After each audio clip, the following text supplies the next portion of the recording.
I got this feeling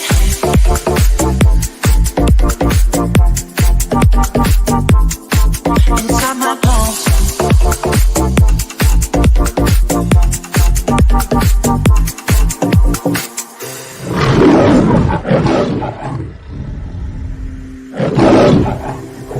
I got this feeling inside my bones.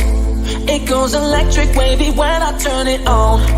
All through my city, all through my home. We're flying up those ceilings when we're in our zone. I got that sunshine in my pocket, got that good song in my feet. Feel that hot blood in my body when it drops. Ooh, I can't take my eyes off it, moving so phenomenally. You gon' like the way we rock it, so don't stop. And under the lights when everything goes, nowhere to hide when I'm getting you close. When we move where you already know. Just imagine. Nothing I can see but you when you dance, dance, dance. Good creeping up on you, so just dance, dance, dance. All those things I shouldn't do, but you dance, dance, dance. And ain't nobody leaving, so you can't dance. We're flying through, flying this, flying up no ceiling, flying this, we're flying, turn it on. Flying this, flying up no ceiling, flying this. We're flying, turn it on. All those things I shouldn't do, but you dance, dance, dance. And ain't nobody leaving, so keep dancing. So just dance, dance, dance. So just dance, dance, dance. Come on. I got this feeling inside my bones. It goes electric wavy when I turn it on. All through my city, all through my home. We're flying up those ceilings when we're in our zone. I got that sunshine in my pocket, that good song in my feet. Feel that hot blood in my body when it drops. Ooh, I can't take my eyes above it, moving so phenomenally. You gon' like the way we rock it, so don't stop. Nothing I can see but you when you dance, dance, dance. You're creeping up on you, so just dance, dance, dance. All those things I shouldn't do, but you dance, dance, dance. And ain't nobody leaving, so keep dancing. We're flying through, flying this, flying up no ceiling, flying, we're flying, turn it on. Flying up no ceiling. Listen, everyone, before the show gets started, I want to first let you know that you can always support the show via Cash App, Zelle, PayPal. All financial contributions are greatly appreciated, and we really do thank you so much. Now sit back and let's enjoy. Hey, what's up, everybody? Hope all is well with you. Listen, make sure you hit that notification thing down there. And also hit that bell, okay? Hit that bell so that you're never left out, you're never confused, you're never wondering as to what I posted. Was I on, or are you guys lost, or what is King really doing? Okay? Just make sure I hit that notification. And make sure you subscribe. I love you guys. Talk to you later. Oh, shoot. Hey, wait a minute. Wait one cotton picking minute. Yeah, wait a minute. What is up, everybody? Hope all is well. Listen, King is here. The Kings are here. Everybody's here. Our guest is here. We're here. Okay, it's another Friday, another day that the Lord has made. He has kept us. Praise God. Listen, hope you guys are excited about today. We took last week off. A lot of us had things to do. Darius is actually out of town. Well, out of the city, in another city, working. But we still here to work and to show y'all some love and to give y'all a good happy time on Friday. Okay, listen, I got to run a commercial. But listen, when we come back, we are going to do the artist spotlight. Okay? Just put amen in the comments. Listen, just amen in the comments. Be obedient, and the Lord is going to bless you. Praise ye the Lord. Hey there, experienced investors. It's that time again, income tax season. Listen, call 980-237-8100 and get in contact with Mrs. McCant today. Get your income taxes done right now. get as much as $8,000. Make sure you have all of your documentations and whatever else that you need so that you can get your stuff on time and right now. That number again is 980-237-8100. All right, children, saints, ain'ts, and friends, listen. This is the King Jive Show. We are presenting the Kings. This is our Friday night show. Let me see if I can pull this stuff up. Lord. Ooh, they doing multi-camera shoots now? Oh, snap. Listen, we have a wonderful, wonderful show for you on tonight. But listen, it is the Artist Spotlight, okay? And I just want y'all to just to get prepared for this wonderful, wonderful, wonderful, wonderful, wonderful. I feel like I'm in church, y'all. The Artist Spotlight, okay? Wonderful. Ooh, I feel the Lord in my Shandiobo Sata. Thank you. Glory. Listen, if you do not know this lady, I don't know where y'all been hiding at.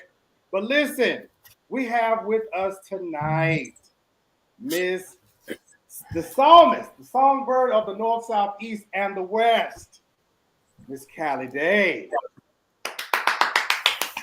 Wait a minute, y'all not gonna leave me out here by myself. Y'all better clap. Y'all better clap. I'm clapping. Listen, it is indeed Miss. What you say, Miss Kelly? I was about to say good morning. Listen, you was over there in Paris. I remember that now. That I was. Yes, I was. Listen, it is for real a pleasure to have you on. I've been trying to get Miss Callie to come on the show for a long time. Miss Callie, I'm in Paris. I'm over here. I'm in London, England. I was like, okay, well, you know, when you come in town, okay, you know, I know I'm little peoples and things. You know, I'm little peoples. I'm be humble, you know, because God said you be humble, stay low. Hey, I felt he go walk inside. Look, he said stay low. He gonna use you. Great. So, y'all, Miss Callie is here, and it is indeed a pleasure that she is with us tonight. Let me make Miss Callie pictures big. Wait a minute, let me see if I can. Wait, hold on. Now that's me. I don't need to be big. Right there. Miss Callie, can you just introduce? I know some, you know, and what they say in church. I introduce a song, and introduce to others, and reintroduce to the rest of the peoples in the world. This is Miss Callie Day, Mama Callie Day, the psalmist. Like, this is a voice right here. She's and the it is a pleasure. The GOAT. Listen, to God be. Miss Callie, don't make me bust out with a tune. To God. All right, we're gonna do that. But Mama Callie, can you please introduce and just tell the people a little bit about yourself? And then, you know what I'm saying, we're going to go ahead and let the Lord have his way. Praise God. You're so precious. Well, good evening, everyone. And I pray God's blessings to everyone. And I pray that you all had a wonderful, blessed week thus far. And then soon to have a wonderful weekend. I'm Callie Day. I'm an only child. I'm from a family of preachers, deacons, musicians, singers. You married one or the other. My husband was a tenor. I love to sing. I love to play tennis. I love to bowl.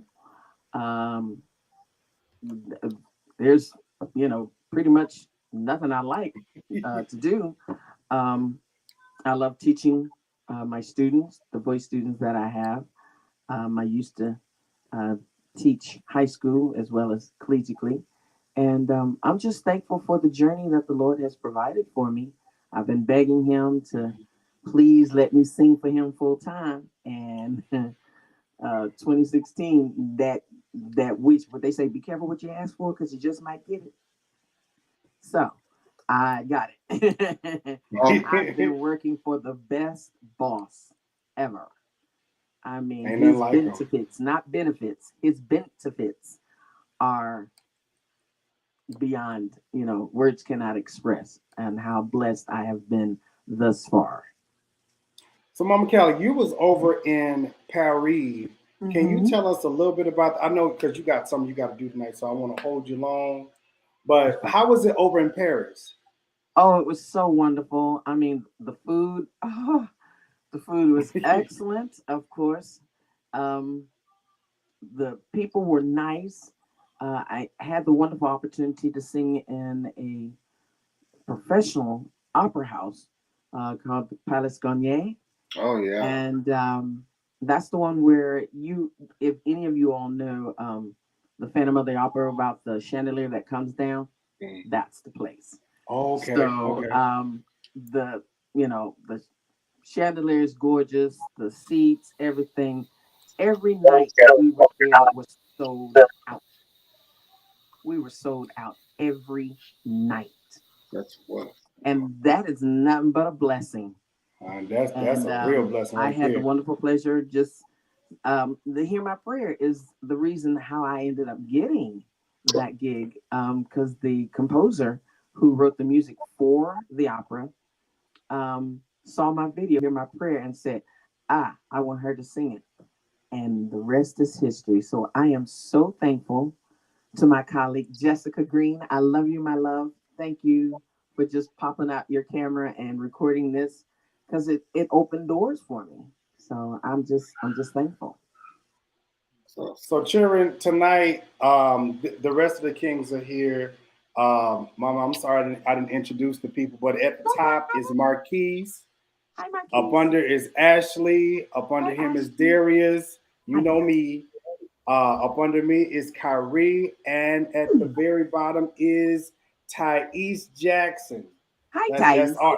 that's Arch mother. Okay. Oh, okay. So we just want to just give you the floor and just let you just bless the people. hmm Well, let's see. You got me starting off, so I'll start off with this song here, and we'll go there, and I'll sing your favorite song last. Okay. Okay. Okay. Here we go. Hope it's not too loud. Let me know. It sounds good. He that dwelleth in the secret place of the Most High God shall abide in His grace, and he that walketh through the valley of death shall in no wise be entangled by God's hand. He shall be kept. And if I go into the heavens, God knows.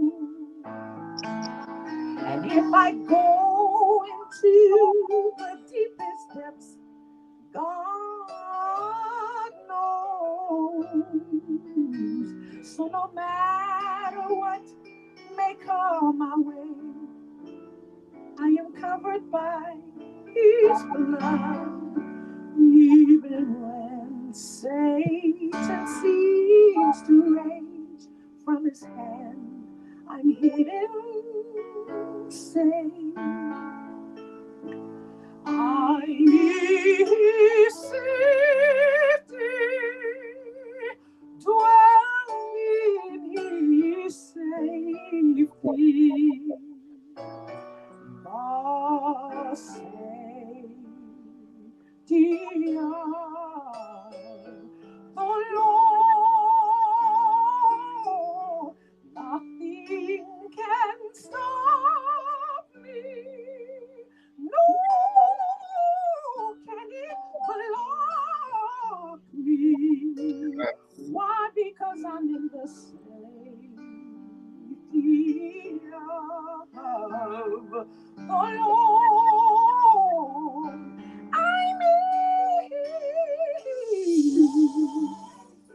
I'm in the Lord's safety.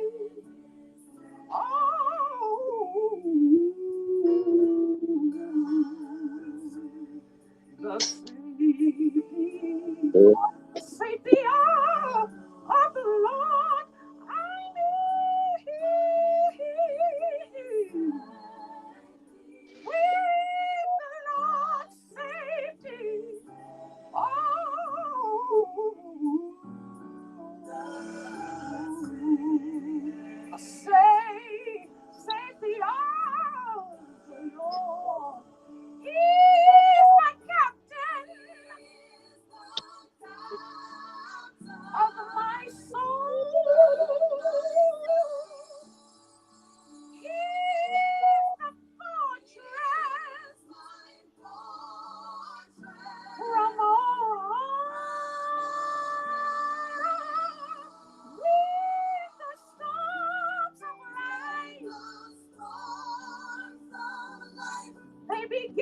to race, I run into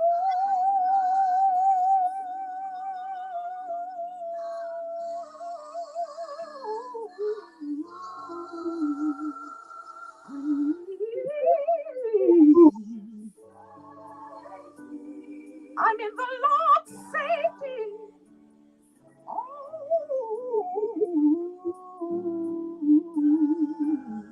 We're in the safety of the Lord. He's the captain of my soul.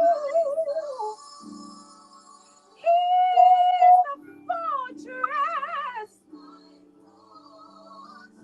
from all harm. Never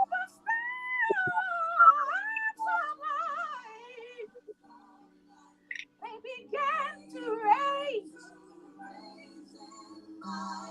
I run into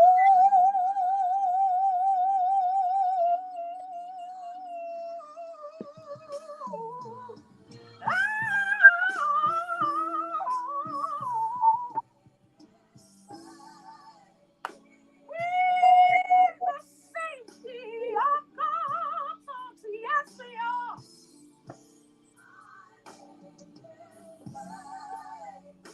No weapon shall form against us with the safety of God's arm.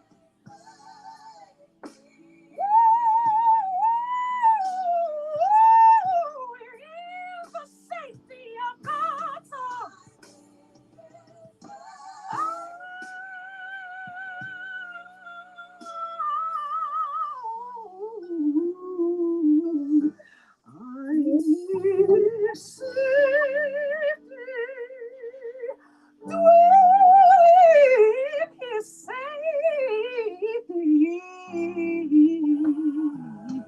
The safety.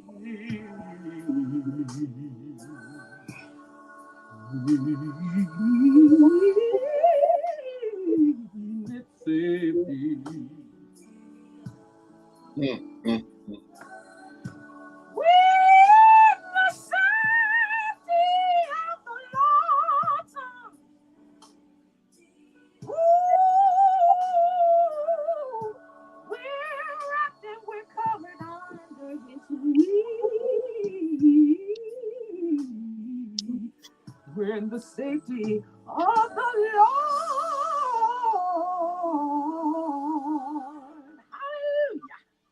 Listen. Listen, let it carry now. Let it carry. We're in the safety of the Lord. Listen, y'all. Listen, Mama Kelly, I know you got one more song. What's your cash app? Because I want the folks, because we bless the people over here at Jive Nation. And, yeah, what's your cash app? I need my moderators to put in the comments, please. What's your cash app?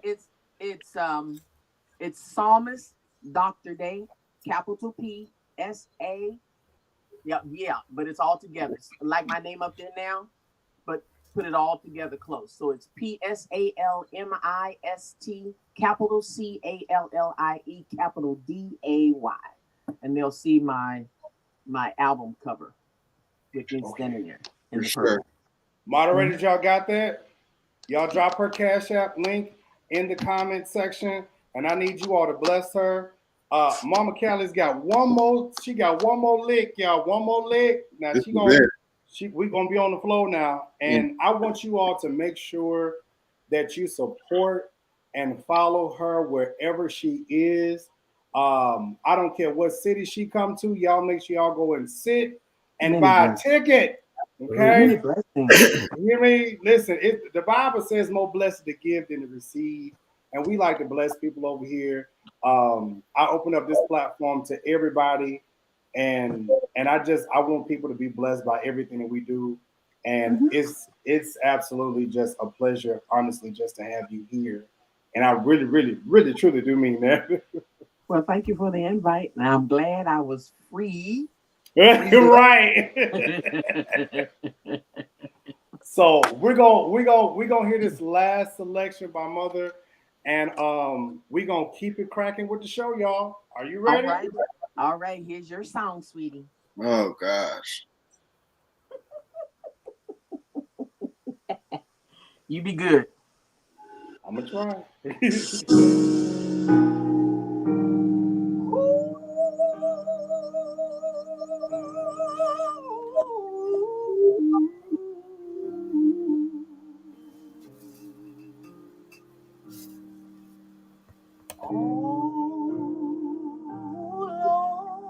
Please hear my prayer. In the morning, when I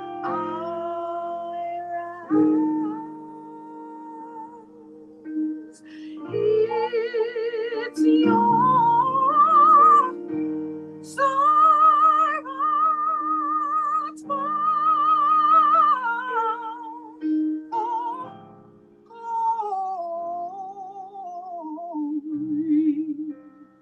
Oh, dear Lord, please hear my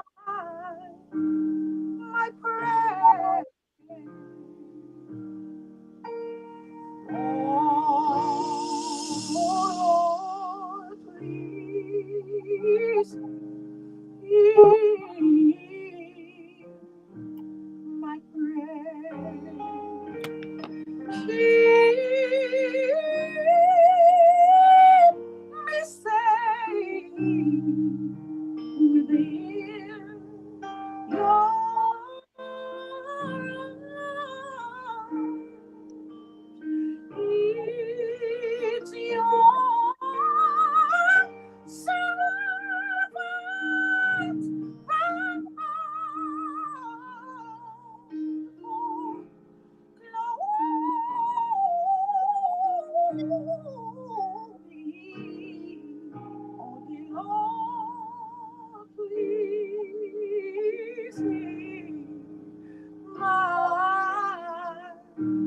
My prayer. When my work on earth is done, and you come to take me home, just to know that I am bound for and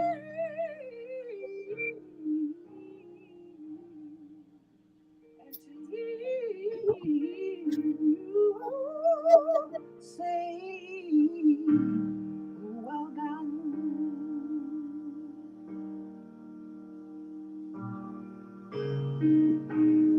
Done with sin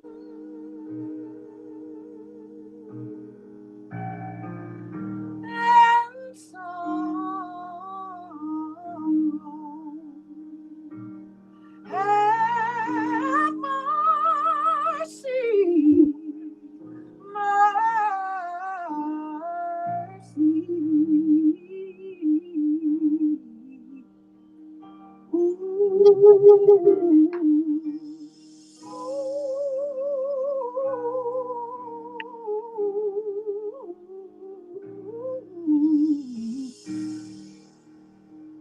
Amen.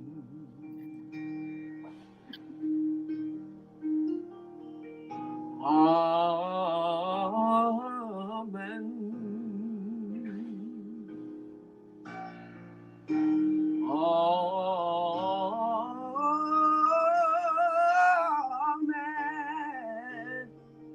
Oh,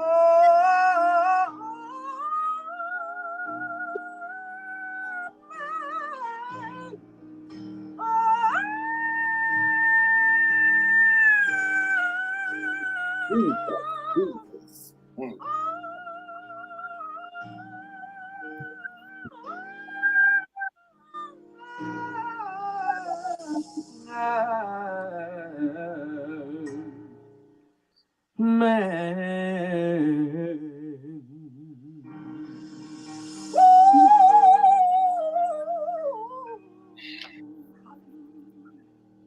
Woo! Listen. What are ushers? Ushers? Awesome. The Urshies. Listen. I'm not good. When Jesus come back, he is gonna call for a selection from Psalmist Callie Day. Right after the trumpet is gonna be Callie Day. Jives, can I ask a question? Yes, my Yes. love. Miss Callie, has Broadway called you at all? Have you got any?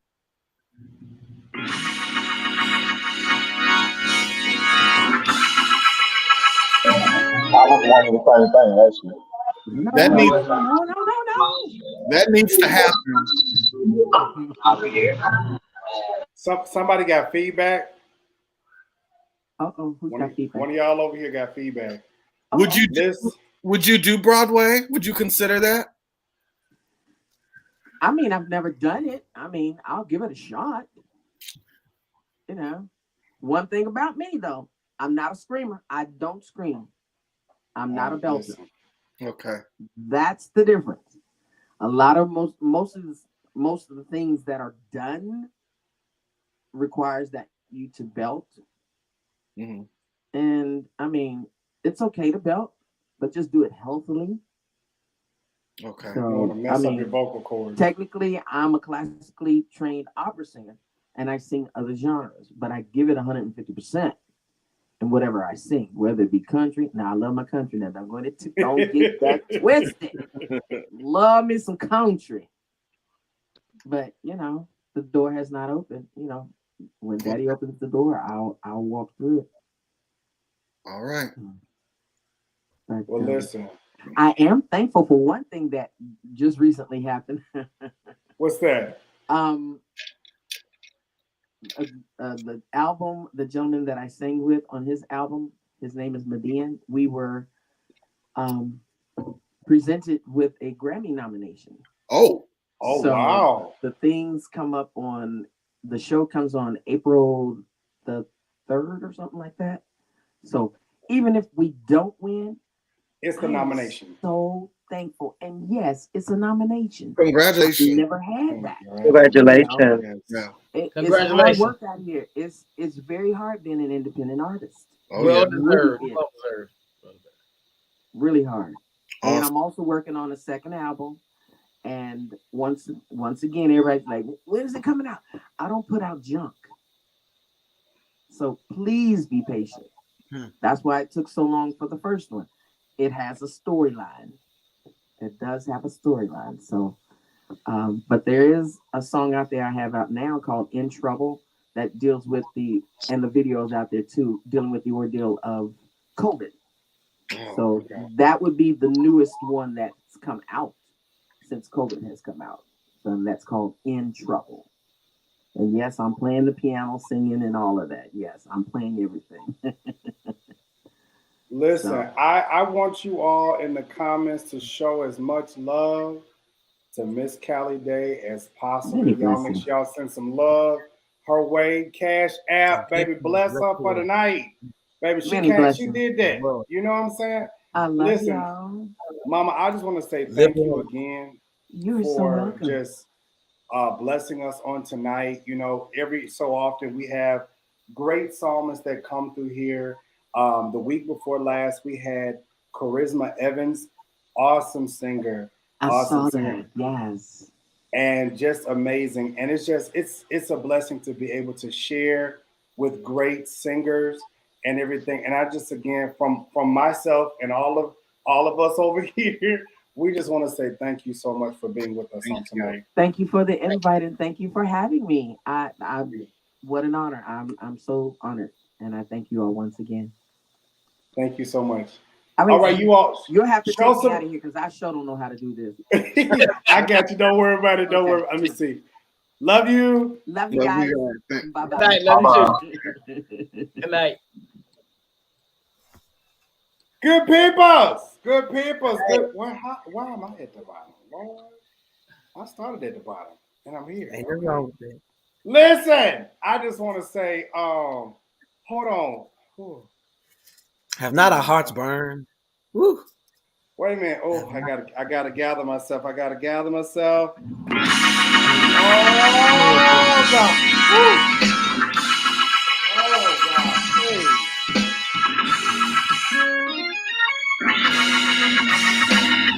All right, listen. We gonna have a little brief commercial real quick. We did the income tax. So if you ain't did your income tax, go ahead, hit up Mrs. McCann. Let's go ahead and run this one, and we're gonna continue right on with the show, y'all. Hello, everyone. It's Pam Esquire, also known as the Law Intellect. We're here to discuss all things legal. As you know, we discuss things all the way from the neighborhood to Hollywood. We analyze, we critique, we commentate, and we give our unsolicited opinions. What we don't do is give any legal advice. So if you do need any help from an attorney, please contact a local attorney near you. Now, you, my friends and family, are my law intellects.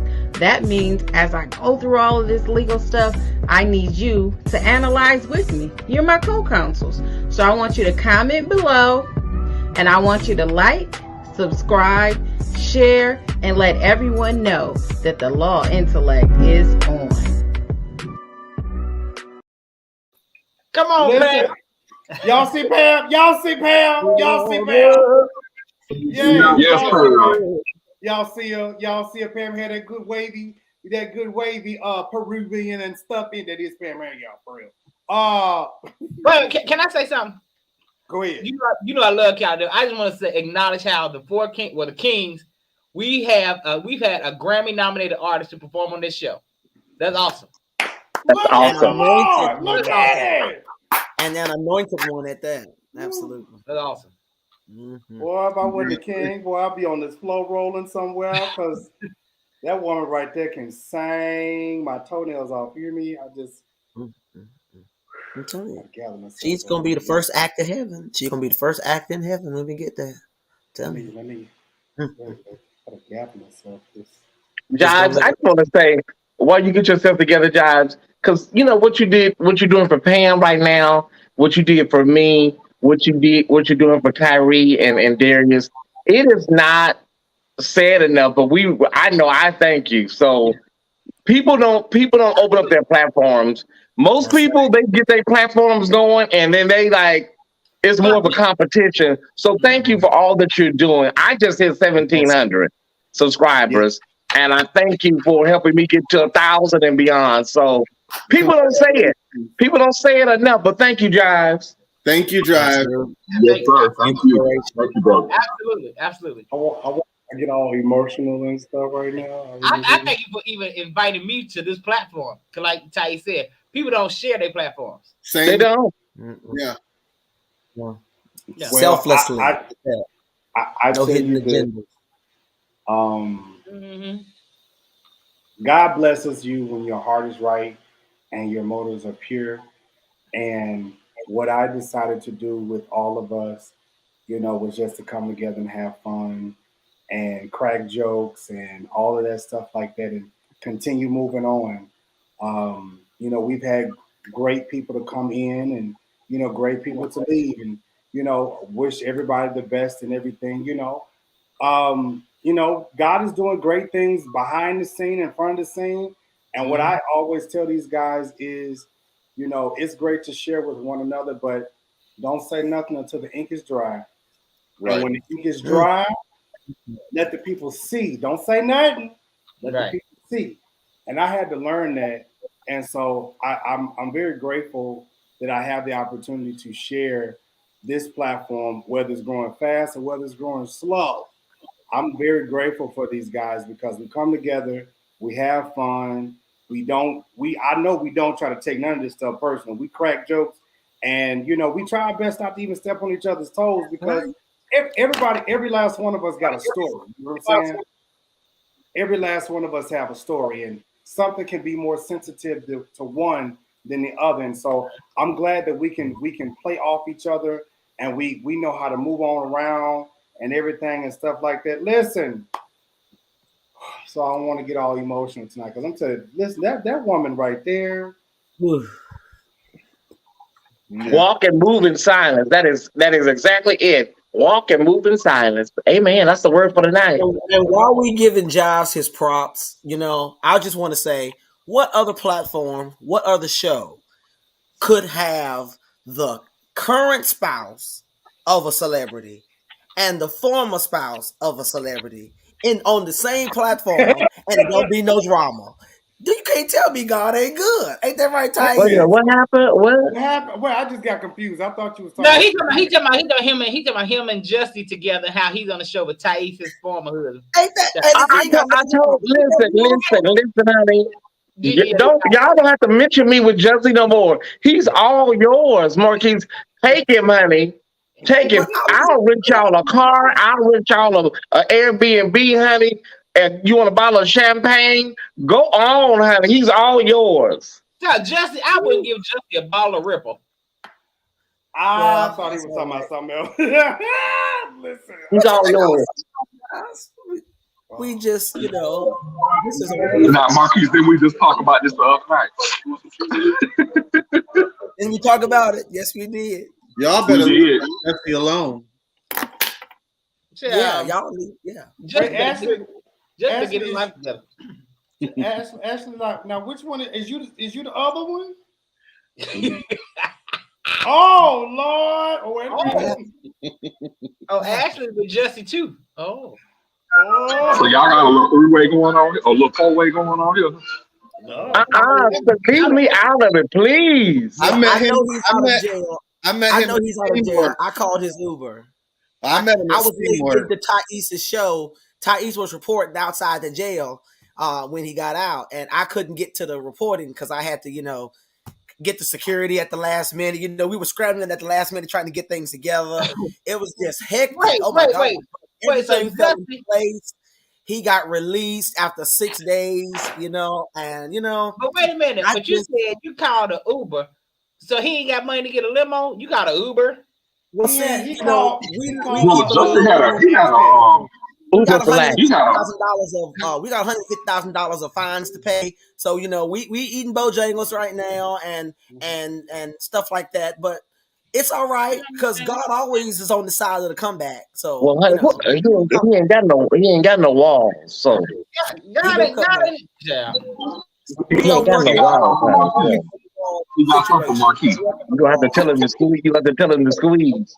We are working on the wall situation. Okay? He ain't got no wall. Marquise said the wall's rejuvenated. Between Raheem Shabazz and them, big Nigerians, mama ain't got no walls. Well, look. All I want to say is, I gotta say is there is a Nehemiah anointing on my life, and I have been anointed to rebuild walls. I beg to differ, Thais. Well, you better put some Epsom salt or some paprika or something up in there, honey, to squeeze back. He's the rebuilding. Ain't nothing wrong. Put something in there, some garlic or some ginger. Yeah. It's okay. No, you need to use some vinegar. It'll squeeze it back together. Some That's vinegar. right. Some preparation H or whatever you got to do, but God is able. It ain't enough apple cider vinegar on the planet for Jussie's walls. It ain't never too late for God. Just put some Drano in there, some Mr. Plumber, liquid plumber. No, it's so mean. Well, that's how you said it wasn't that'll tighten it back up, honey. You said it wasn't no wall. Who got all that feedback going on? Okay. That might be me. Oh, Lord. Okay, can y'all hear me? Yeah. That was Derek said something. Okay. Somebody said rebuild the wall. Just the neighbor say rebuild them. Yeah. I feel that's a word for the people. Yes. Oh God. Rebuild them all. Yes, so today's show we have a selection of things to cover, and I don't know. First. Oh, they said, Darius, where your AirPods? I'm wearing them. Okay, he got them, y'all. He got them. He's actually in a restaurant right now, so it's a lot of noise. It's a lot of noise. Oh, he on a date. Okay. No. He's working. He's in. You guys remember last year when I was actually Darius and I was in, what was it, Fort Lauderdale for the AIDS walk? That's where he is right now. Is you talking to Joe Biden's people about the what I sent y'all? Is you in that mix? Meeting about the gay bill. I'm asking Darius. Are you on that committee? You talking to Joe Biden's people? I don't know what Joe Biden gonna do, but the governor of the state is getting ready to sign it. Okay. Jesus, fix it, Lord. Oh wow. Okay. So listen, y'all. First on the agenda, I don't know if I want to say this for midway, but let's go and get Sister Farwell out the way because I don't know if I want to cuss her out. But you know, after a good oral like that, let's who can we go to that can flow right into that vein? Mother of, say what? I said nobody on this list. Right. Okay. So the mother of Young Thug. Let's I think that's a good safe one. Okay, praise God. The mother of Young Thug's child fatally shot at an Atlanta's bowling alley. Let me see if I can get this information really quick. And there's some reports that a gay boy did it, but listen, we're not fit to run with that. You know, I've seen several bloggers report that allegedly a gay boy allegedly did this, but you know, when the bowling alley is packed, Jives, everybody done said something, everybody done saw something, you know, so right. We don't know who did it. We know it's a man. We don't know the orientation. Right. Go ahead. I get these news. Ain't he gay or something? Or yeah. Well, he's not gay, but he's not gay, but he's very fluid. Yeah, he's very avant-garde with his fashion. Me too. Okay. Mm-hmm. Did you say you too? Uh-huh. Mm-hmm. You know what? Oh wow. Okay.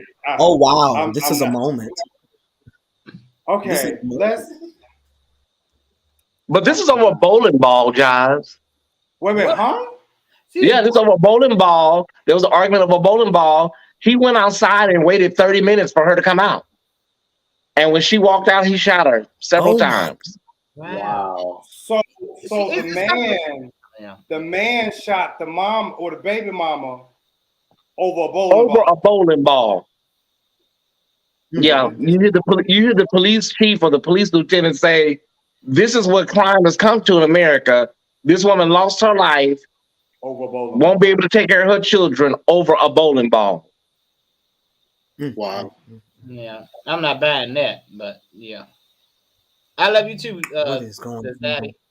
I know I said that wrong. Well, according to the people that were there on the scene and witnessed the argument, it was over a bowling ball. No. What I mean is, it's something else going on with that young man. That's what I mean. That's what I was trying to say. Oh yeah. Of course.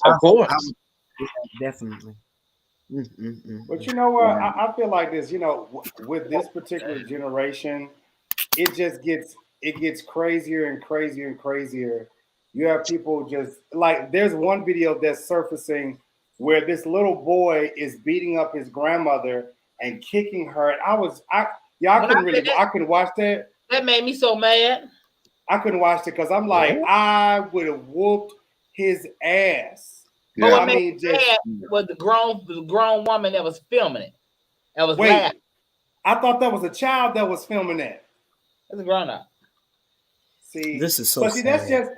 That's just as bad as the one video of the daughter whooping the mama because the mama was on the couch asleep and was holding the baby, but the mama wasn't all the way there. But the girl pulled down the mama's clothes and just started whooping her like she was a child. I said, you know what, baby, I can't. Honey, where's the gasoline draws? I can't do that, no. This generation is lost. Truly. Yeah. So why is that so normal? Jesus gonna help him come back. Ain't nobody What gonna be adult can saved. sit there and watch that and just laugh at the video? Nicky Young said that happened. Is that nigga said no value? No way. Somebody said it. Somebody said I went to school with them. Who said that? Who said that? Excuse me. I just saw Hey, that. Jesus. I thought it was Jesus. Oh, I TK. need to- TK did that I need happened to in my help hometown. you. I went to school with the girls who were arrested. Oh, talking about the. I guess you talking about the one with whooping their Beat mama. up the mama. I guess. Okay, yeah. Jesus, can you help him come back? We need you to come on back because I'm Well, afraid that if you Marquise, wait, now hold I ain't on, gonna get Pimp. Hold on. I don't need him to come back right now. I want to enjoy a little bit more down If here. you don't hurry up, ain't gonna be nobody to come forward, Mario. I need to get on the ship while the ship is sailing. You know, But no, he come for Not you. right now. You speak Go- for me. sooner we'll be done. Sooner we'll be done with the troublous world. You know, Now, if you I ready got, this to is go, I, just so sad. We're losing our lives over roll calls. You know, we. Oh. Okay, well This we're is gonna why. change. We're gonna change the temperature in the room real quick. well, Let's just go. at least said she should have broke his leg. Well, at least she's like an older lady. Like she could handle them. No, she's an older lady. I mean, older. She like my mom age, like 80. And it was hitting on her. And then wait a minute, but then you see the other little boy, his little brother came in there and hit her in the foot with a skillet. Oh, you didn't finish watching it. Oh, I saw that in real life. You gotta see the whole thing. He came and hit her on the foot with a skillet. I promise you, I would have beat the dog mess out that little boy. These kids are built different than when we were young coming up. Well, you know what the problem is? I think there's no more villages. You know, when we were coming up, it took a village. Your grandma, your aunt, your uncle could chastise you, and you know. And now that we don't have that, these mothers are talking about, I don't want you to touch my kid, or telling them you can say whatever to the teacher. You don't talk back to my kid. There's no more villages anymore. There's no more big mas, no more, mother dears. There's none of that. So I think that's the problem with this generation. Yeah. Because Big Mama is now 40 years old herself, because you was 12 when you had your baby, and then by the time, you were grandma at 35, so a lot is just changing in our world. That's why I'm Jesus. Anytime, whenever you're ready, okay? He talking to you. He talking about himself. Anybody else ready to go? That's Marquise, right? Come get him. We all right. Listen, let's go ahead. Alan Daniel. No, it's not on the docket tonight. It is not on the docket. Oh, y'all so messy. They love some meat, don't they? Y'all messy. I really want to say something not derogatory, but I really feel some type of way about that. But I'll let that be. But let's go ahead and get on to Sister Thick Draws. Listen, let me pull this thing up. Oh Lord, have mercy. I need to take this thing right here. I didn't take my heart medication for this tonight. So Andrew versus Zeus Network and everybody else, and all the social media channels and things. Andrew claims Zeus was low budget, put him in a nasty hotel, and was setting him up to get his ass whooped. Now, I'm going to tell you like this. This is my opinion, because I sat there and watched his video. I watched Zeus Network's video. Mm-hmm. I do believe that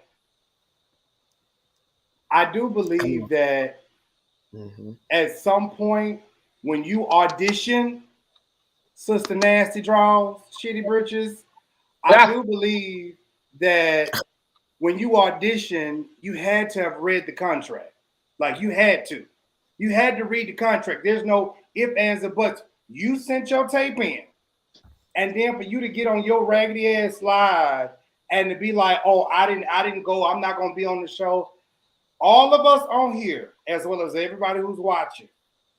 Oh, Kana, baby, I wish Messy C was on there, baby. Woo! Oh my God. Well, Messy C a heterosexual now, but he wouldn't have been on there. Baby, Messy C He gay. Okay. He was. I believe there are some. He ain't gay, so he got a whole woman, got a whole fiance. You ain't see that? I know you didn't miss that. No, I didn't see it. But let me tell you something. Messy C goes back and forward. And I don't mean that negatively. Messy C goes back and forth. Like one day he'll tell you he'll say, I'm with a bitch, and then the next minute he'll say, I'm with a nigga though. So I mean, I'm not shocked. It is what it is. Whatever floats your boat. But as far as Andrew, is he confused or greedy? Ma'am, you contacted Natalie Dunn on your own. Stayed in her inbox. Like Josh said, you sent in your audition tape. Before that though, Zeus Network. Now, it ain't my cup of tea. But now I'm gonna watch this bullshit though. But it ain't my cup of tea. But you knew what it was when you said, because look what they have Joseline's Cabaret, they have whatever other mess they got. So you know what it's about. And plus, well, I don't know if Andrew know, but Natalie Dunn is from the Bad Andrew Girls. ain't watched that. That's how she got her start. Andrew. And that's all. This is just the gay version of that. Now somebody tell me there's some straight men on this show. Where? I ain't seen none in the previews. They said it's what? The one boy that I think he's supposed to be straight. There's one boy. Yeah, because he keeps asking people about their orientation and asking questions. It's like, girl, why are you asking all these questions? I know for a fact, and I can't say why. Jives knows, but Zeus Network's contracts are very well spelled out. There's nothing that can be left for interpretation, especially if you do it with a lawyer. It's very well, so you know what you're getting into. But he probably didn't have a lawyer, and we all know Andrew cannot comprehend nothing. There ain't no shade. It's just the truth. He's not good at comprehending. Yeah. Mm-hmm. But sir, ma'am, you knew what it was when you signed up for it. I don't think he did know. I don't think he did know. I think he just have a very hard time doing if he goes for a lawsuit. He's gonna have a very hard time. And that girl Amber, we're gonna get to that. He's not doing a lawsuit. No. You can't. She already. I think this is what I believe Andrew thought Bad Boys Club was. What? I think he thought it was like, gay men jumping out of limousines with fur coats on, Rodeo Drive, Yves Saint Laurent, Givenchy. That's what I think he probably thought it was. Like, I'm a bad boy or a bad bitch. He could not have really known Bad Boys Club is based off of Bad Girls Club, and people get mollywopped and the snot bubbles beat out their ass. Okay, well, wait. Okay, now East. So let's say that's what he thought, but he ain't gay. So why would he want to be on the show? Because he's a media whore. He loves attention. That's why he ran down there to the pulpit and said he was delivered. He likes attention. That's why he's so obsessed. He's obsessed with one of the most powerful women in the world, Kim Kardashian. That's why he's obsessed with her. He wants to be on the Kardashians. He wants to be a Kardashian. Now here's my take. The Taste game. This is mine. Oh my God. I think he knew what it was, but he didn't know it was going to be that dramatic. And so now he regrets it because them Church of God in Christ checks probably gonna stop. You can't, because they're not gonna go for that. And I'm just saying, with my sister and brother-in-law up in there, it ain't gonna fly. That's not gonna fly. I'm gonna tell y'all like this. What the hell else, Kyrie? What Church of God in Christ checks? Right. That's what I was saying. That's just me. I believe they paying Andrew to act the fool to tell him he delivered. Oh, I don't think so. Wait. Hold on, Willis. Pull the car over. Who's paying Andrew Caldwell? I know you can talk about Sister Sheard. No, I said no. My sister wouldn't do that. I'll tell whoever got him to do it in the first place. Oh, okay. Listen, the Social Security office don't know Andrew is cutting up the way he's cutting up, getting these checks. Sometimes you can put things in other names. You can get stuff, put in other names. That way it don't go back to you. A lot of times you don't have to use your Social Security number. That's how the Social Security office don't know. Andrew is getting some type of SSI, SSDI, because you're too touched by an angel, girl. From his mother's womb. You got a lot of Fruit Loops in the box, but there's a lot of colors missing. So at the end of the day, I believe that he's getting that check from Facebook and all these places, as well as his SSI. And he got that $4,000 from Zeus. Is that how much he got? Okay, so he said his contract was $11,500. That's what he said. For the whole season? But he's lying. That's what he said for the whole season. Now, They apparently from what he said, they paid him $4,000. Now, according to how I know contracts work, they can pay you a portion in the beginning, and then they can pay you when you're done completing the show. Because a lot of people, they just get paid and then they don't show up. So what a lot of networks do is they'll pay you some here, and then they'll pay you the rest when everything is complete.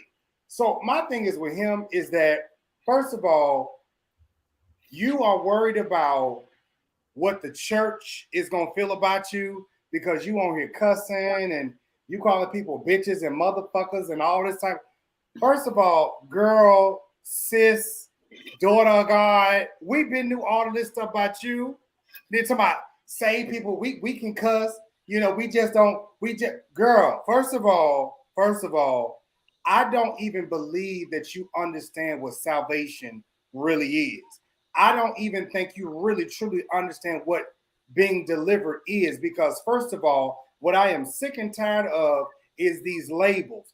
First of all, Andrew, second, third, and fourth, and infinity, bitch, you are going to forever and always be a punk or sissy in the church, okay? You are going to forever and always be this little, okay, I can't, special needs, okay? Special needs. I was going to call you something else. You're going to be special needs. And this is not a harassment or anything like that, because the way I honestly feel about you, I want to drag you by your nipples and drag you down the street. You know what I'm saying? I know William McRae said he wanted to shoot you and carry it on because he said he's in his house. Okay. I know he said that, but I'm just like, at the end of the day, why are you so concerned and pressed about trying to take down somebody's channel and flag this and flag that and do this and do that? First of all, a celebrity, somebody famous, a public figure is going to always have somebody talking some bullshit about them. They don't have their lawyers sitting out here on debt, because do you know how much that's going to cost? And from what I heard, daughter of God, you ain't got no lawyers. You just paying your subscribers or have your subscribers doing some dirty work for you, niece, which I am very much so suspicious about this letter you posted, because I'm trying to figure out why you got an Atlanta lawyer and you ain't got no St. Louis lawyer. Because what is that? What is Atlanta going to do for you that a St. Louis lawyer can't? Because they don't have jurisdictions. Shows how much you know. He wouldn't want an Atlanta lawyer anyway, because he got a judgment in Georgia. So you go get an attorney from Atlanta. Well, yeah, but see, and that's what I said, because he ain't on the show. This is my advice to you, Andrew. You should have stayed if you didn't, because them checks are going to get you closer to your payment with Cordell. So you should have stayed. That's my opinion. But Captain Powell, if Andrew Caldwell lives in a condo and drives a Maserati, child, me too, and I am married to Kofi on Queen Sugar. Oh. Am I the only one? Am I the only one that just realized that Jives just read Andrew for filth? Oh wow! Andrew. You had no mercy. I know Andrew personally. See, you know what I'm saying? See, I knew Andrew before he was Mr. Delivered. You know what I'm saying? I knew Andrew. Andrew was in my inbox, in my text messages, calling me boo and babe. You know, I don't fuck the retard. Yeah, I don't do that. That's nasty. Oh, that's tea right there. Okay. Where is the I wasn't supposed to. I'm sorry. Lord forgive me. Mentally challenged. You're mentally challenged. I don't do that. That's disgusting. Okay. First of all, at the end of the day, this child is. I was telling somebody this earlier on the phone. One day it's gonna hit him. Mm-hmm. You have had all of this attention, because I really can't call this fame. You've had all this attention, not because people cared, liked, or wanted to be next to you. Bitch, you have always been the butt of the joke. You have been the running joke since 2014. But soon and very soon, it's gonna hit you that these people are not laughing with you, they're laughing at you. And I just hope that there is somebody there to hold your motherfucking hand when that cloud of rain come tumbling down. Because, bitch, it's going to be a bad, sad fucking day. Because at the end of the day, motherfucker, it's a sad thing when the entire fucking world is laughing at you and not with you. Bitch, the entire world know your ass ain't motherfucking delivered. The entire world know that you don't want no women's. Because, bitch, you out here still. I'm with Marquise. You just read the shit out here. Bitch, you doing it again. See, that's why I don't like doing this, because he's an easy read. He's an easy read. Josh got triggered. Josh is reading him like the preschool textbook. I'm gonna tell you why I get triggered with Andrew, because Andrew do bullshit to people, and I don't know how he did it, but he flagged my shit talking about harassment, but you was just online talking shit about me. Bitch, if I could have reached out and touched you, I would have drugged you down 50.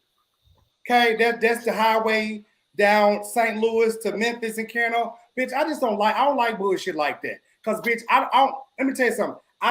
Me and William McCray went at it back and forth. He ain't flagged my shit. Now I can't speak for nobody else, but at the end of the day, I done been at it with a whole bunch of folks. Larry, Conscious, a whole 5,000 group of YouTubers. Ain't nobody flagging nobody's shit, because at the end of the day, ho, if you got a problem with me and you really feel froggy, bitch, fucking jump. Bitch, I don't flag your page. You dusty motherfucker, you. This is T. So while he online talking about, I'm gonna get my look. This it. Yes, honey. I'm going to get my girl. What is this, daughter God? What is this, daughter God? What is this, niece? What is this, daughter God? Niece, I can't even put that on God. This is the daughter of Lilith. daughter of lizards. What is this, daughter of lizards? What is this?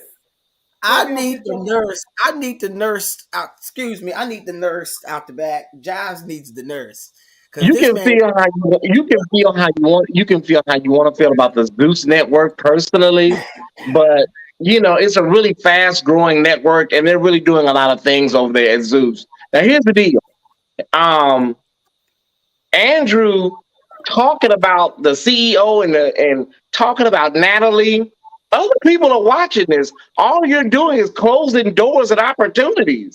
Yes. Now this is what we were talking about with NENE, and we'll talk about her later. Yep. People don't understand. Other people see how you operate business-wise in Hollywood. And you're not doing anything but closing doors and stopping opportunities. Because if you did that to Zeus, you'll do that to us. Guys, I'm gonna be on TV. Bitch, what TV? The one you sitting in front of just looking at yourself? Exactly. And you know what, Patty? That's such an important point. He signed a contract because he would have never been in the trailer. He would have never been in that location. He cashed the check that he received. So that tells you that there was a contract. So I'm sure there's probably some language in that contract that he's probably violating. And he might be putting himself in legal jeopardy. Well, the CEO of Zeus, he gave energy like he knows Andrew is a joke. I wouldn't even waste my time in a courtroom with him. That's the energy he gave on that live. Like, we're not even going there. He's not even worth this. Actually, what Andrew is doing is making sure even more people are going to tune in on Sunday with all of these shenanigans, So at the end of the day, you're blessing Zeus even more. What you should have did, but I know you're not smart, you're not strategic. What you should have did is went up there, let them girls give you one old ass whooping, and you'd have been ready for season 2. Yeah. But he said he's gonna throw somebody off the balcony. You can't take an ass whooping. You have to be able to take an ass whooping. You can give an ass whooping. You should be able to take an ass whooping. And they was gonna whoop you. They was gonna beat the snot bubbles out your ass. I mean all the bubbles. You hear me? They was gonna have your ass. I would pay screaming. for that subscription. Oh, that's so nasty. But I'm just saying. First of all, me and Thais was talking the other day, and I told Thais, I said, Thais, Andrew knew it was just a matter of time that he was gonna get his ass whooped on that show. Mm-hmm. Yeah. And first of all, what's his name? Gutter, him, the boy with the thing in the jiggies. Honey, Gutter. Did you just? Gutter would have had him. Gutter would have had him knocked out like in two or three swings. Is that who's gonna beat up? Is that who Andrew was arguing with? Yeah, that was one of the people who Andrew was arguing with. Andrew, see, in the contract, and I ain't even seen. I'm reading it with my spiritual eyes. Come on. First of all, in the contract, I'm sure that it says they are not liable for whatever happens to you. You're very right. You're 100%. So, in my words, I'm paraphrasing, Ashley. If you get your ass beat, it is not on us. Right. Which is why they wanted that to reunion. Why they want to jump his. And that's why this Amber girl is going to have a hard time in court as well. Who? From Joseline's Cabaret. Oh, that's a story. That's a story on the docket tonight. Yeah. Now LaRonda, you said how old is he? I think he's 23 or 24, but baby, that's a hard 23. That's what he say. Andrew's older than that. He's a little bit older than that. But see, in the contract, anything, this is a hard whatever. Andrew's like he's in his 40s. In the contract, it goes over all of what could, would, should happen, except possibly death. Because they know with shows like this that there are going to be altercations. So you sign the contract already know, and Pam, my lawyer, who we just advertised, is in the comments, and she agreed. When you sign that contract, they have went over every single thing, and they have let you know that this, that, and the third has a possibility of happening. And you already talking mess. You was talking mess to where the money reside, boy. He said, bitch, I'm gonna whoop your ass. You was talking mess to Milan. You had already had prior back and forth with Milan. You already had started having issues with these. Y'all are not famous. Bitch, you ain't famous either. I keep telling you, you the ass of the joke.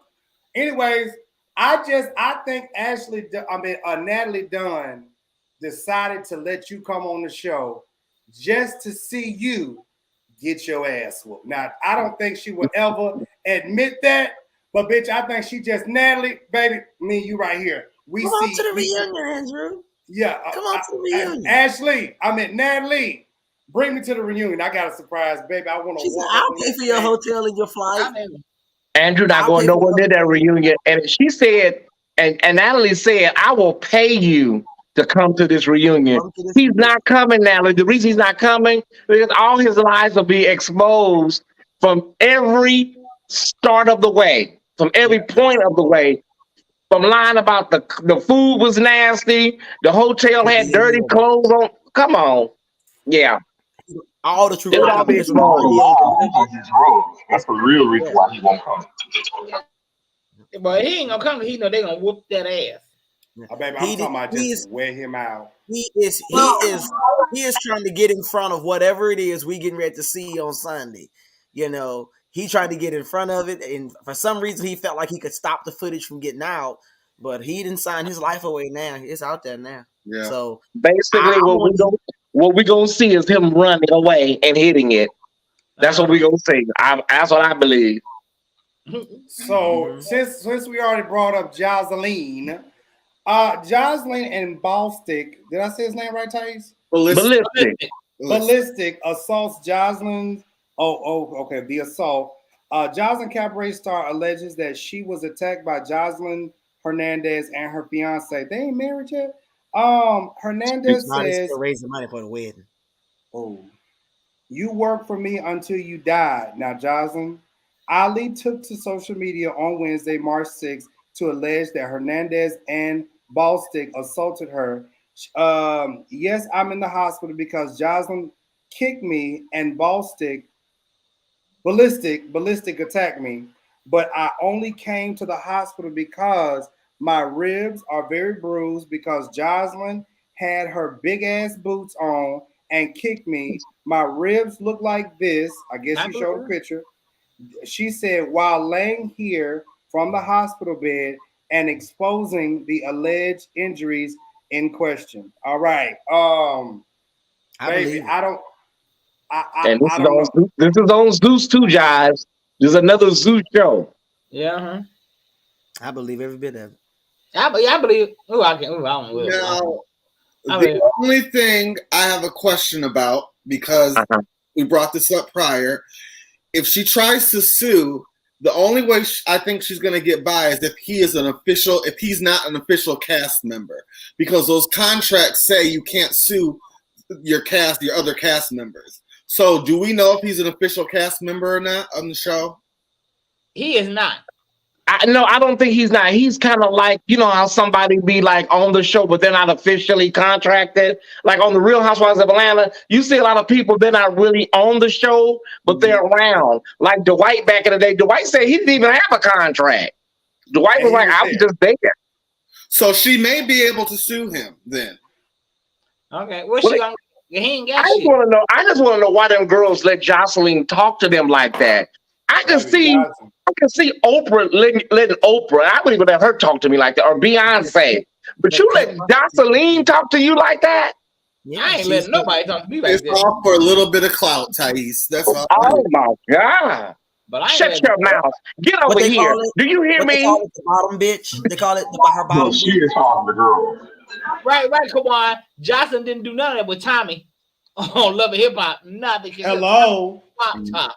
Tommy sure I think Jocelyn thinks she's Big Mama from them blaxploitation movies back in the day. I think she believes she's a madam, or she's the head, like the honcho, and these girls are her hoes. Yeah, that's exactly what she thinks. Do we think the show will be canceled over this, or no, absolutely not. No, this is Zeus is making too much money off of Joseline's cabaret. I haven't seen it, but a lot of people say that it's very, very it's popular on Zeus. Unless some real bona fide illegal stuff comes out. Like, you know, what we know now ain't enough to cancel the show. It's gonna boost it. But if there's something else, you know, that comes out that's like bona fide, it's problematic, then we could see that happen. It's getting a lot of negative publicity over the fact that a man attacked a woman. Yeah. And then y'all hit it. Then y'all was on the run. And then bragging about it on Twitter. Yeah, that ain't a good look. I just want to know how much they pay the girls to let Joseline talk to them like that. That's all I want to know. They get like $1,000 an episode. Somebody said Zeus is messy as fuck. First of all, I'm gonna tell y'all like this: if Zeus is messy, Bravo is messy. Yeah. Any other network that does things like this, VH1, MTV, BET, all of it, y'all. It's entertainment. I don't care how you look at it. It's entertainment. Period. So I mean, you think it's messy, but you watching it, right? And there's an audience for it. So yeah. Sheila said that Joseline and Balistic think they Bonnie and Clyde. Oh my God. Listen, so I tell you this right here. Somebody says the CEO of Zeus already said that his brand, that's their brand and they're not changing. Hey, because they know what sells. You know what I'm saying? What pay him, Getting your ass beat. That part. Mm-hmm. So Pam said they probably ain't getting paid much. People do these reality shows for fame. Yep. And the thing about it, Pam, is that after you get this attention, you have to build off of it to make your money. That's what makes it matter the most. You get on these shows to get attention, to also build a bigger platform for yourself. That's what Milan Christopher did. You better have a brand ready to go as soon as those episodes stop. And that's what I was saying. And that's what I was saying earlier, Jobs, about Andrew. If he was really smart, all he had to do was flip the script, because you have to evolve whatever your claim to fame was at some point, or it's going to get stale, or people are going to turn you into a caricature. What he should have did was flip the script and said, no, I think I want to live in my truth, y'all. This is me. This is who I am. People would have ate that shit up. He could have made all kinds of money. He could have did interviews, books. I'm not deliberate. I am who I am. I was going through something in Memphis back then, but he's not going to do that. He can't do undelivered. book. You said if he was smart. He can't do no book, baby. That thing's gonna be alphabets and ABCs, baby. He can't do no book. He can't do no book. And ham, Sam. Cordell will really get his money in. That's gonna be a coloring book right there. Now wait a minute. Is Amber the girl that Joseline hit her and was like, "You don't touch me. You don't touch me." And, yeah, and hit her. That's the one. I'm looking. I said, "Well, wait a minute. She put her hands on you. You can't hit her back."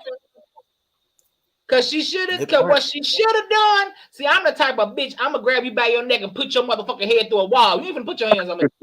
You're not gonna put your hands on me. Well, damn. But Kyrie, Joseline be talking to them girls. She be telling them girls, "Come here, bitch. Do you hear me? Don't sit over there. Sit your motherfucking ass down." Do you hear me? And they fight each other to be the bottom bitch. They want to be the one to like that. Baby. And they just sit there and put their head down and do it. I'm like, yes, ma'am. Yes, madam. Baby, Joseline will get drugged. You hear me? Oh, thank you, Pam. Thank you. Shut up. You hear me? Joseline would have got drugged. Right. I'm like, baby, y'all are good. Y'all doing that for $1,000 and probably a 2-piece bucket of chicken, a little snack box from Popeyes. Is it worth it? And $1,000. So listen, y'all. Speaking of some foolishness, let's jump on over into this really quick. And I have the video, and this is something to talk about. So apparently Ralph Lauren, there's a situation with Ralph Lauren. Thais, you want to read this one? Yeah, let me pull up. Now, Ralph Lauren, y'all know Ralph Lauren is still alive. A lot of people think these fashion houses, everybody's dead. But Ralph Lauren is still alive. And let me pull it up just 1 second. And the situation is that they are dealing with these HBCUs, and not everybody is pleased with these shenanigans. So once I pull this up, then we'll go from there. I should have this shit already pulled up, John, but I don't. Okay, wait a minute. Go to the inbox. I'm trying to. And you know what? Everything is okay. You know what? It's one of them nights. He's very old. It's one of them nights. Wait a minute. It's one of them days. Okay, let me just go to the source, y'all. Let me just go to the source thing. Because this is a story that I can't do all right off the top of my head because you got to get all this shit accurate. Okay. You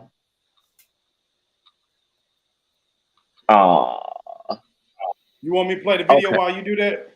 Yes, go ahead. Okay, let me play this video, y'all. Let's go ahead and listen to this because this is something we're going to talk about this too. Okay. Let me show you why it's so important to follow through with the amazing ideas that you have. Now, yesterday in HBCU news, this went crazy. Ralph Lauren unveils a collection for HBCUs Morehouse and Spelman. Now, let me show you why the story is getting real tricky. In 2018, my business partner Justin and I created the Black Ivy League to highlight the HBCUs in an upscale fashion. We wanted to highlight schools like Morehouse, Spelman, Howard, Fisk, and Dillard. And to show you I'm not cap, look at the date, November 21st, 2018. We actually even had a logo made. Now I want you to pay really close attention to the sweater, this Spelman sweater that Polo did for this collection. It looks very similar to the one that we wanted to do for our own collection, the Black Ivy League. Even their marketing and branding had the exact same feel that ours had way back in 2018. Now, I don't want this to feel like I'm bashing Ralph Lauren at all. I appreciate them for putting on for HBCU. But it's nothing like supporting your own people. So with that being said, this fall, Black Ivy League will drop. We're going to see this idea through. Wow. I'm going to tell y'all like I told y'all. Go ahead, Ty. Go ahead. Okay, so on Tuesday, Ralph Lauren announced its latest collaboration, a capsule collection released with 2 Atlanta-based HBCUs, Morehouse and Spelman College. It is the first time in the brand's 50-year history that it has partnered with a university. The campaign, like the collection itself, captures campus life from an earlier era. The men have side parts and bow ties. The women have loafers with high white socks, white dresses, tweed blazers, homages to traditions of both campuses. Anchor the collection. Beyond that, it looks not unlike the tradition informed gear polo has been putting out for decades, but this collection is so much more precision tailoring. For me, a black man who once shuffled along prep school hallways fitted in a polo, it's a long overdue embrace. So is this cultural appropriation, y'all? Is this intellectual thievery? What say you, Kyrie? This is your story. Well, I think it's thievery, but I think it was an inside job from someone from their company because Ralph Lauren's creative director, and for this particular idea, is a black man. Either somebody gave him that. He didn't just pop up with the exact same idea. I don't believe that. You guys, this is nothing new. Nothing new. Fashion houses have been taking ideas from independent artists for the last 20 years. Yes. Fashion houses take from black people for forever. Like I said, they steal everything. I'm still waiting them to do the bonnet. Because they take, I'm just saying the bonnet because I'm saying, you know how they go to the hood and find stuff and then make it couture. Same thing Balenciaga just did. They took from an independent black artist for their new collection. I mean, it's been happening. I think the problem is, y'all. I think the fashion houses, the runways, the diversity in the fashion houses and the runways do not match the way y'all steal and the gankery of it all. It's one thing if it was mirroring how you're stealing these things from people, you know, their ideas, it's just like back in the day with music and race records and rock and roll. You steal from people, you take from people, but Stephanie Mills say they want it, they just don't want it from us. Right. You see, so it's a sticky situation, you know. And Andre Leon Talley, he spoke in depth about how racist fashion really is at its core. Yeah. How many black creative directors can you count for these Balenciaga, Yves Saint Laurent, Bottega? How many of them have black creative directors? I don't know a lot. No, I don't know many. Ralph Lauren and Louis Vuitton. Those are the two that I know of. I don't keep up with that. And what's his name just died. He was a creative director for Louis Vuitton. So we just have to get in. It's a hard nugget to crack. The thing is, we have to. I agree with what he said. We have to support our own designers, but everyone thinks that the Caucasian designers are better.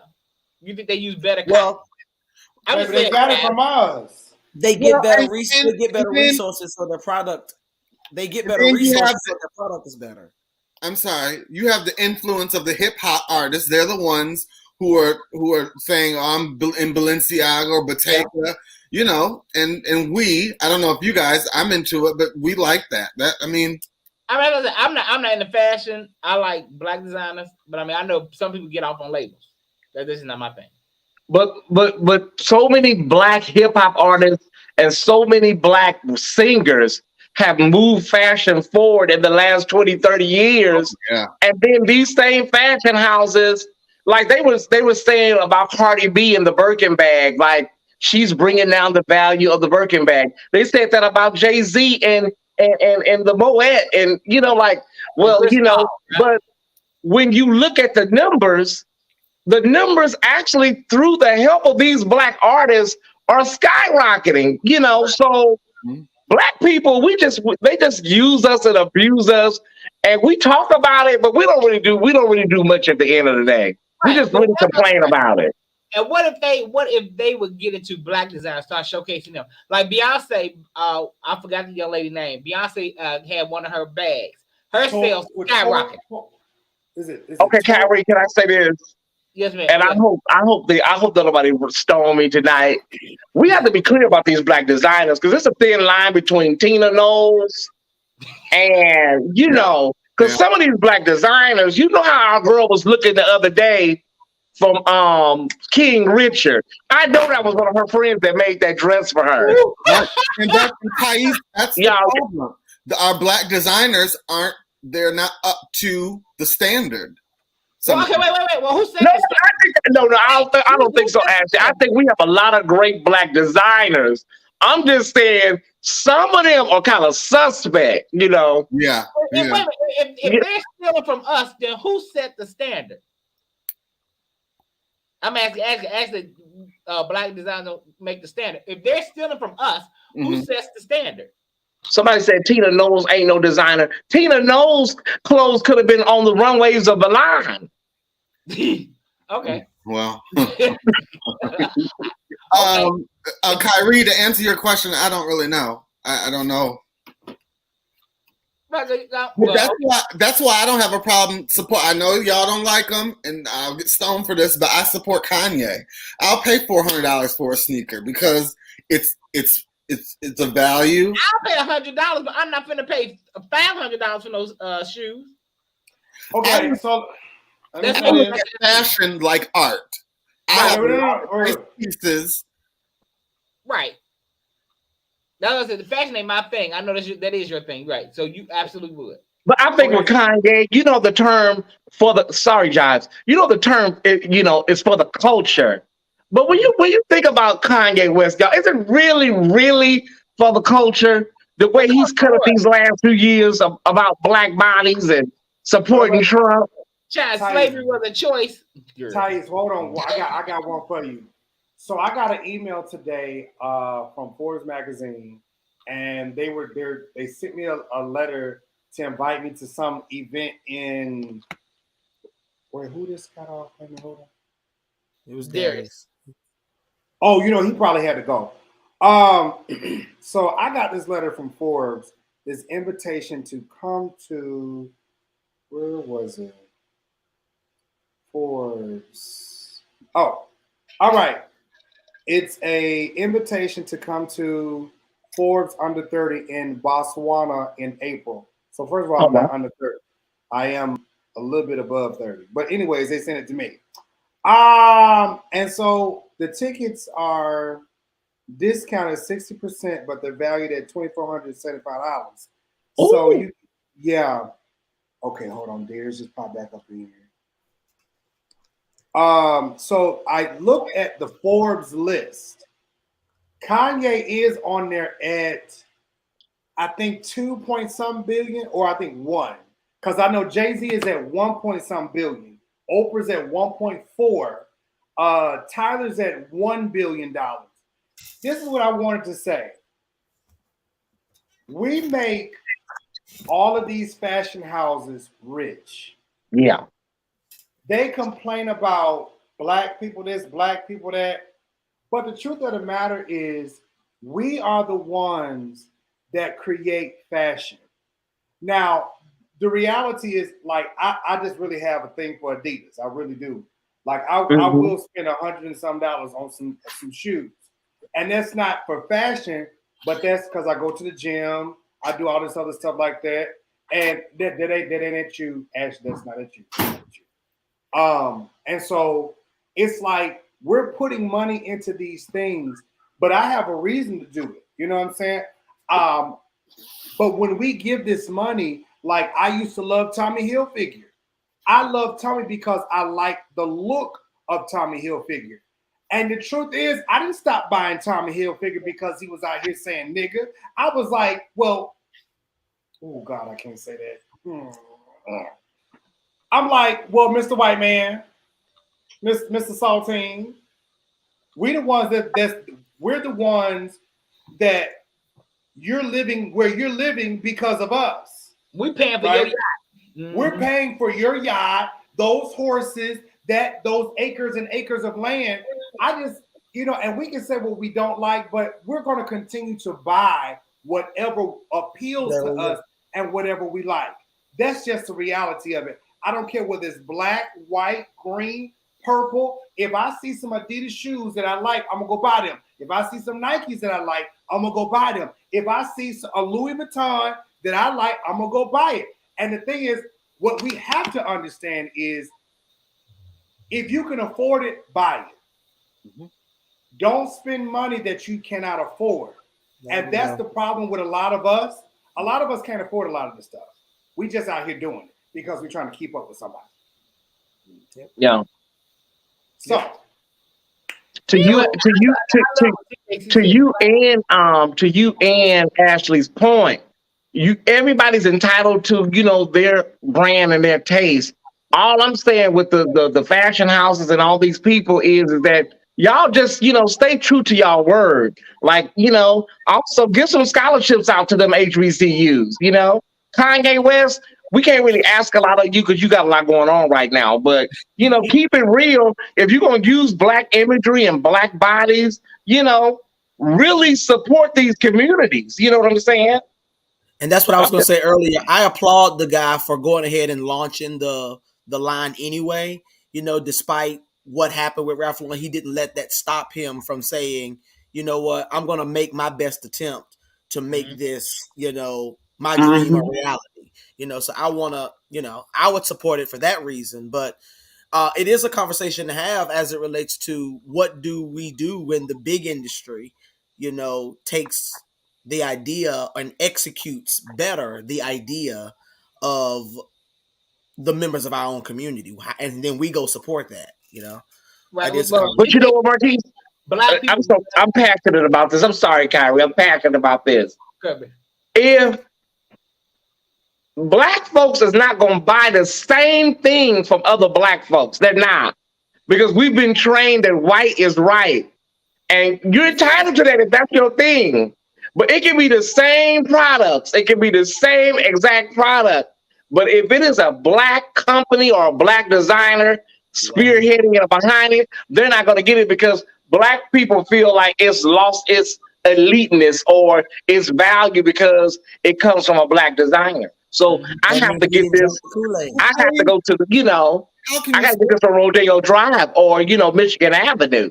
Thais, how can you say that? Because the Telfar designer, he's Black and his bags are you can't get a Telfar bag because they're sold out. What I'm saying is a lot of times Black folks don't want to support Black designers because they don't feel it has the same prestige as Gucci or Yves Saint Laurent or Givenchy. They don't feel that it has the same value. They would prefer to have Louis Vuitton or a Birkin bag on their arm than to go and find a local Black designer in Leimert Park or, you know what I'm saying, or on Crenshaw. That's just, it's the truth. You're right.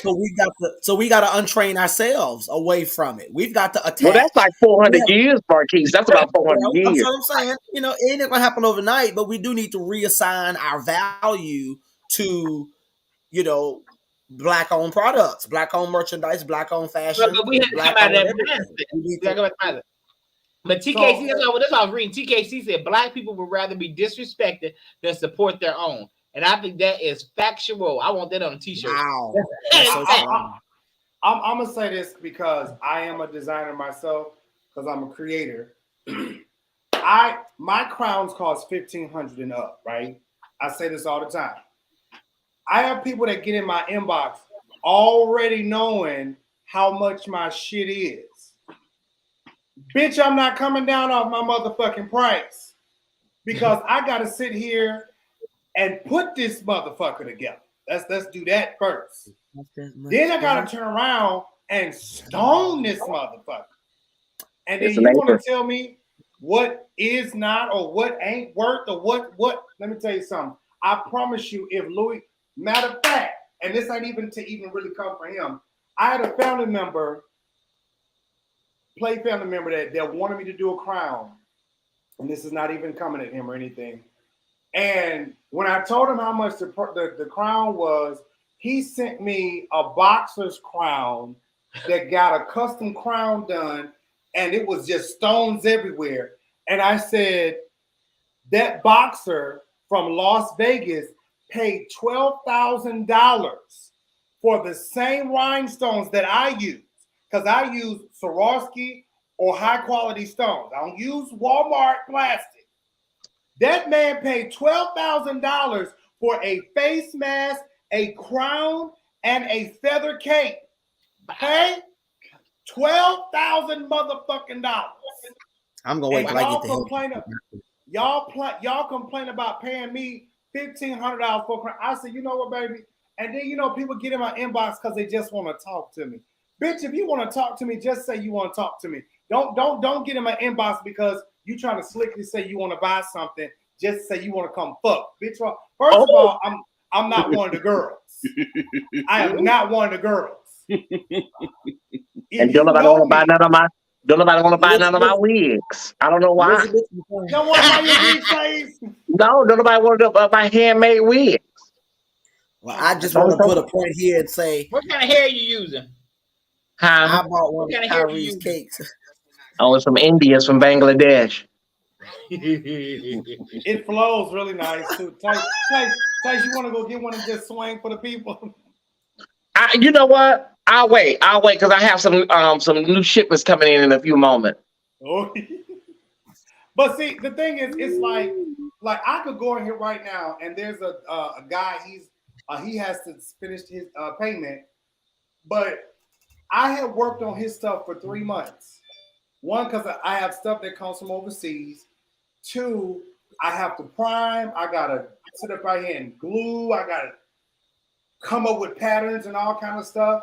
And it's just like, you know, even though that's 1 crown, that's $1,500, I could actually charge more because there were people, white people, who were saying to me, well, Jobs, I would pay $2,000 and $3,000 for a crown like that. White folks who got money. And those people will pay that because they understand what it takes to do things and put stuff together. Some of us, I can't say all, but some of us as a people, we don't want to pay that. We like to look good at the fraction of the cost.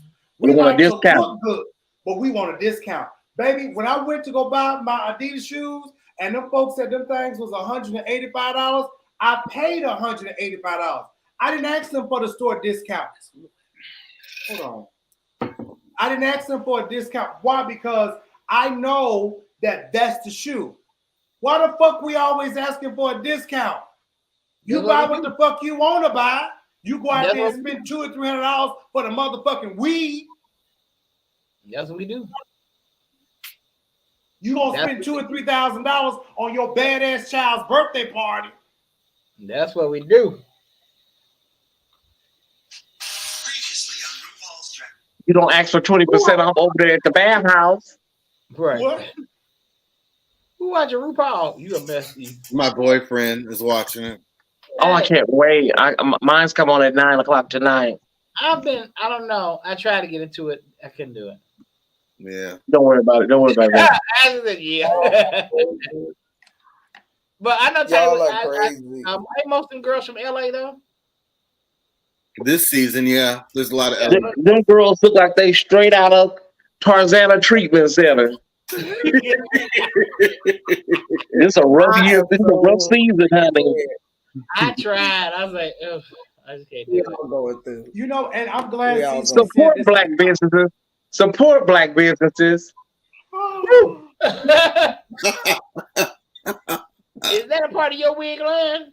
Yes, this is new. This is from the Dorinda Clark Cole collection. This one is called Sister Cole. No, it's called Commercial. It's called Sister Cole.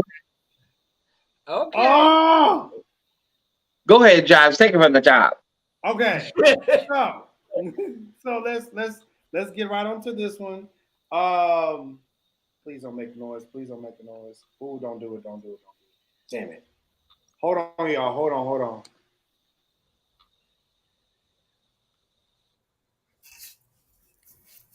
My soul. Come here, Cole. Come here, Cole. I'm moving into my new house. Congratulations. Amen. Ciao. Sister Cole, did you get your new house? Yes, Bishop's here. I'm moving into my new house. What is wrong with you? Come here, Cole. That's what he asked her. Bishop Shear said, come here, Cole. Did you move into your new house? And she said, yes, I got my new house. While you're house was in foreclosure. I have a question. My computer did something. It restarted by itself. Jives, I have a question. Didn't Bishop Sheard and Dorinda once have something going on? No. Oh, wait a minute. Whoa, No. wait, Wow. whoa, wait a minute. Hold on. Wait a minute. That's a lot. Wait a minute. You just ain't gonna come out the bag just asking no questions like that. Wait a minute, honey. Hold on now. Oh. Wait a minute. I'm here to tell you, no. Allegedly. I'm sorry. Allegedly. No. Absolutely not. No. You ain't gonna talk about my auntie Dodo like that. Y'all talking about Dorinda Clark Sheard? You ain't gonna talk about my auntie Dodo like that. Talking about Dorinda Clark Sheard? That woman did that on purpose. I don't care what nobody say. So is anybody going to answer my question? I did. I said no. I said no. How you know, Kyrie? Because I don't believe it. That's why. Huh? Because I don't believe it. That's why. Okay, so when Twinkie was playing her records on the record player, Jackie was over there reading her nursing book.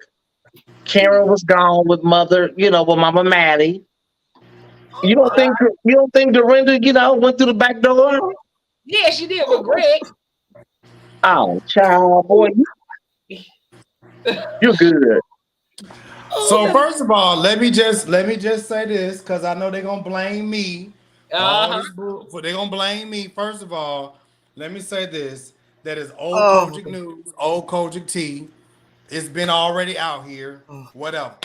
Somebody messy put that out there. Yeah, we're gonna leave that alone.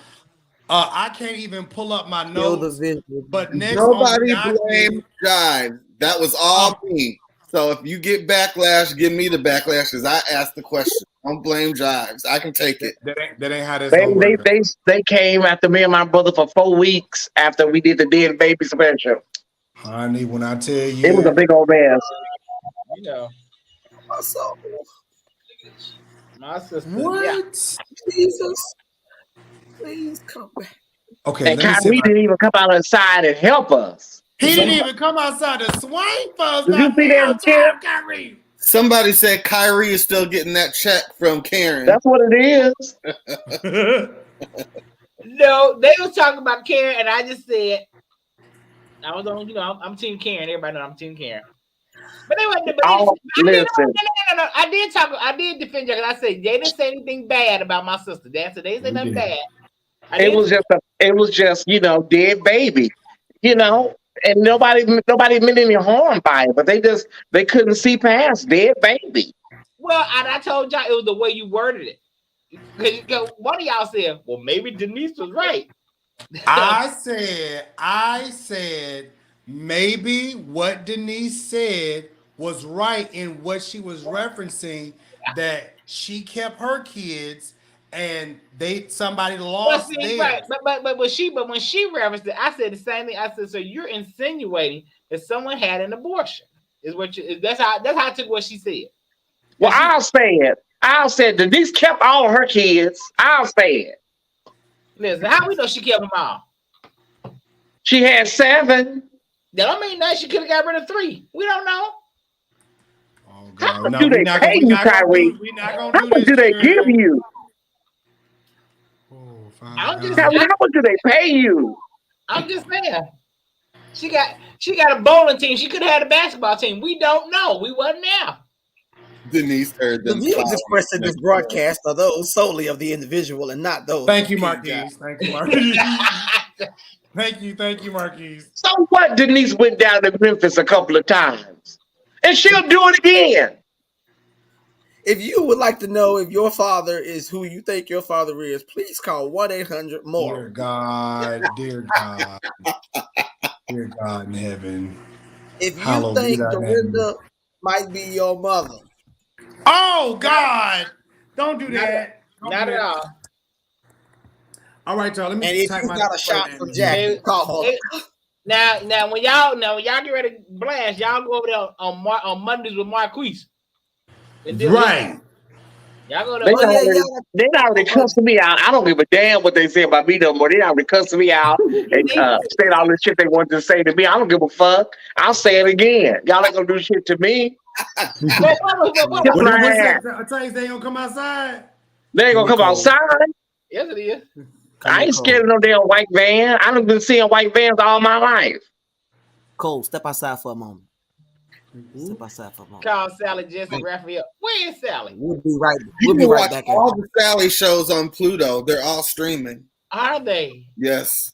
Okay. I miss Ricky Lake. I miss Sally too. I miss Ricky Lake. Jenny Jones. Jenny Jones. Yeah, that was a shit. But I used to go to Jenny Jones show because that was in Chicago. They took her off the air when that gay man got killed. I know. I was so sad. Okay, I'm back. All right. So let's move right on to wait, did my stuff all of it shut down? Oh, you ready, guys? I'm dying to death. I need me a secretary. I need me somebody who can operate this whole system while this damn computer want to sit up and act a fucking fool. All right. The next story is NENE and KANDI. All right, KANDI addresses NENE. Wait, did I leave somehow? Hold on, let me go over to my side. KANDI get an extra check. I have something to say about this. Oh, Father God. Me too. Oh, Lord. Okay. Kandi Burruss addresses NENE Leakes, claiming that Bravo exec Andy Cohen is racist. NENE said she was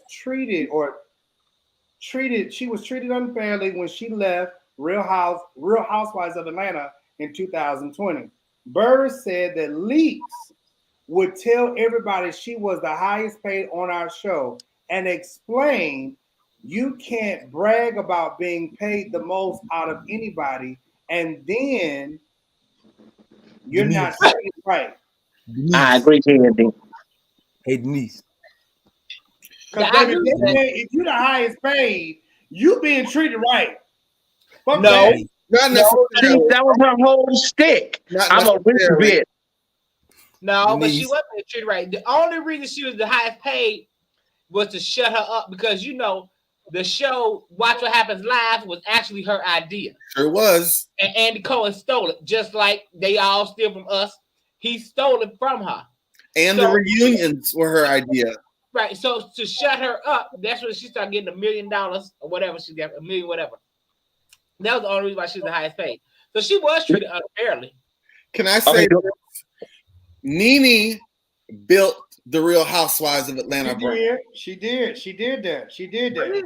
Before Housewives of Atlanta, there was no Love and Hip Hop Atlanta. There was no Hollywood. There was none of that. That was not there. NENE is responsible for the Black ensemble shows, and you have to give her props for that. Yeah, absolutely. Well, she's the ensemble for all the Real Housewives. Like that, she built that. And I don't think she's been treated fairly. I don't think she's been given her dues for the work that she's done. And, she had a podcast deal with the same people that Joe Rogan has one. It disappeared. They blacklisted her. NBC was going to give her a reality show. Andy Cohen blacklisted her. I don't think that's fair at all for all the work she's done. I take back Welcome to Hollywood. I take back what I said, but what I do feel like is this. NENE has been a forerunner, and I've said this before, NENE has been a forerunner for so much of this stuff that we see on reality TV right now. There would be no Housewives of Orange County. There would be no Housewives of LA. There would be no Housewives of Potomac. NENE was the one who gathered all these people together and brought this. Yes, she had to act the way that she did because it was for the ratings. It was for the show. It was for all those things. Do you all not remember that when NENE first started this show, what was she driving? A Nissan. Yep. Now she's rolling in Bentleys, Jaguars, and Range Rovers and stuff. She built herself to that point. She separated from Greg for a minute, started dating a white or a Puerto Rican or Italian man, getting all kind of things and luxury items. And then she ended up getting back with Greg, having this lavish wedding. Baby, she made her money. Right. But how are we delusional? How are we delusional about NENE, CK? I need you to elaborate on that. You said y'all are delusional about NENE. I need her to elaborate. How are we delusional? Because NENE is the architect of this. I'm gonna have to stick a pin in this balloon. Everything that y'all said is true about NENE, and she's done a lot for the reality show franchises. Okay, but her problem was she didn't realize that is a white man, a white Jewish man, a white Jewish gay man. Girl, he was never your motherfucking friend. If you saw what he did to Kathy Griffith, him and Anderson Cooper dropped her like a hotcake. She was a white woman. You're right, Ty. NENE. Well, that's you. NENE. And by the way, Kathy Griffith said, "Watch What Happens Live" was her idea. But that's another show. Well, now listen. You're right, because you have to remember you're never bigger than the machine. Whoopi Goldberg got that lesson. Stop thinking these white people is your friend. NENE went over there to not her restaurant now. She was going to buy some real estate on Santa Monica. Mm-hmm. And she met with Lisa Vanderpump, and Lisa Vanderpump came down from the hills, looked at the place, said, "Oh yeah, girl, you should get it." Double back, called the realtor, and got the place from under NENE. Stop thinking these white people is your friend. Let me explain something to you. The number one problem black people have is when they make it, they automatically seem or feel that they're white as well because they can hang with white folks. You will always be a nigga to them. And NENE didn't understand that. As soon as she bit the hand and fed her, Andy Cohen showed her the softer side of Sears. But it ain't about making it. White, the thing with black people is what's so important is white acceptance. Yeah. And then once you get that, once you feel you have that, that's when you start acting like that. But Steve Harvey gave her the same speech he gave Monique. Now we can't act like that, NENE. You can't talk to white folks like that. Child. I'm just saying, stop thinking these white people are your friends. They're not your friends. It's business. It's never personal. Okay. Now, if you got a real good Judy, that's different. But I knew that all this stuff was perfunctory when I saw it. When she would come on Watch What Happens Live, Andy Cohen be like, "Yes," and "Yeah, girl, and beautiful." As soon as everything went downhill, what happened to all that, Andy? Yeah. What happened? You still have to remember, you're never bigger than these machines. Wendy Williams got that lesson. Whoopi Goldberg has got that lesson, and NENE's got that lesson. They learned it now. Yeah. But see, the thing about it is, and I know we love to say we need to start our own. We need to start our own. But the reality of starting our own is that when we start our own, there's going to be somebody on the inside that's going to sell us out, and then that's going to be taken from us. And then somebody's going to be able to do what we do and try to do it better, or get us to run it. You get what I'm, so it's like what we see happen is we build things and people take it from us, and then they come and they say, "Well, can you help us run this? Bitch is mine." Right. The thing, I'll say it like this. I'll go on a limb and say this, and I'll say I said it. The things that you see happening, especially within Kojic, baby, these motherfuckers been watching me. The media, the presentation, all of my complaining all these years, these motherfuckers have been watching me, what I've been saying, what I've been complaining about, and now that Sheard, my daddy, is in the office, now he want to be out here trying to make the presentation what it is. But not one time have they called me. Why? Because they don't want a faggot to sit up here and be sitting up there with them. What you don't understand, what you do understand is you got some punk motherfuckers sitting up there with you too. I need proof of that because I know some gay people who knows them personally, and has always said nothing nice, all nice is about Karen. I didn't say that bad. God, here we go. Then y'all go with these. Y'all kill me with that bullshit. I swear. Yeah, who's y'all? I'm just saying. Y'all kill me with they said the same thing about the gay boy told me the same thing about Kim Burrell. I used to flat iron Kim Burrell hair, and she ain't never called me out of my name. Yeah, girl, she probably have it to your face. No. Y'all be thinking. I think y'all be thinking because somebody give you a butter biscuit or a leg you in the cahoots with them. No, People will use you for your services. Okay. Your services. absolutely. I have a question. Kyrie, do you think that they're going to let me walk down the aisle and have my wedding at GEI? Positively not. Absolutely not. No. Okay. But here's my thing. It's a Christian church. Christians do not like homosexuals. The Bible that you all read and love does not support homosexuality. So no, they're not going to do it. But they son got babies all over Detroit, and then Keke. Listen. Listen. Don't do it. Let me be quiet. Who's first in this broadcast are those. You know what? Let me be quiet. Let's get back to NENE and KANDI. Well, who was KANDI talking to? Why did KANDI get involved in this anyway? She was promoting that show that I watch that only 3 people watch on Sunday. God, here we go.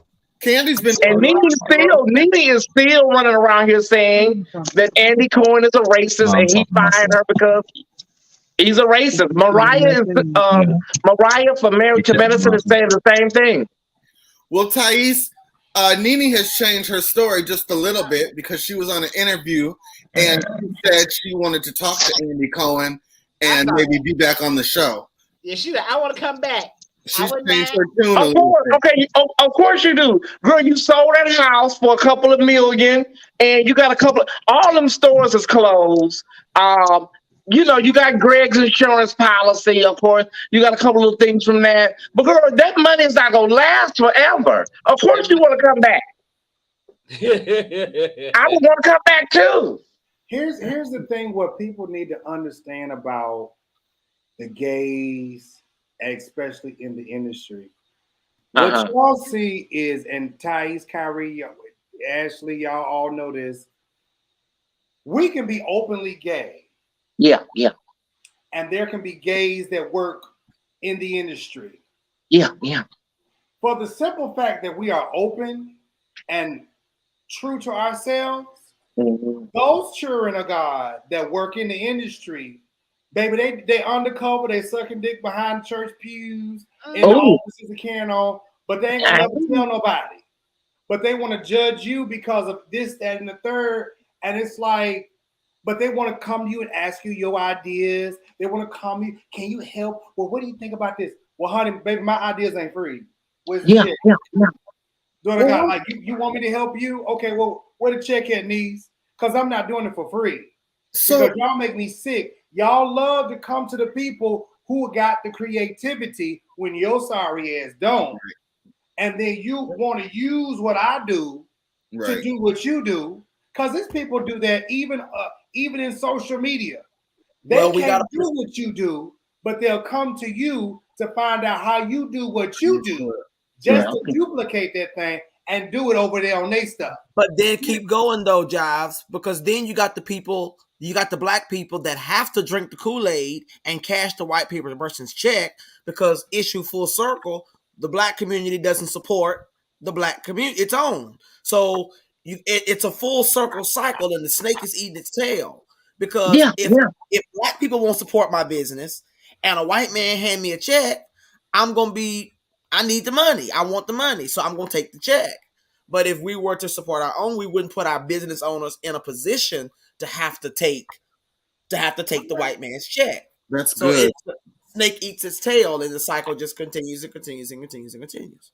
So, Jives, what about these minister of musics that are president and vice president, and they sit up there and platform? What do we think about that? They have a talent. So you have a talent, you have a skill. It's like, sad to say, it's like a dog. Come here. It's your place. When I call you, you come. Heel boy, don't do too much because master gonna put you back out there in the house. Mm-hmm. That's really what it is. It's like some people, i.e. Andrew Caldwell, some people like the fact of just being accepted. Some people like the fact that they get to go eat with Bishop. Some people like the fact that they called my name. Some people like the fact that they feel accepted. Baby, first of all, and I said this before, and I'll say this again.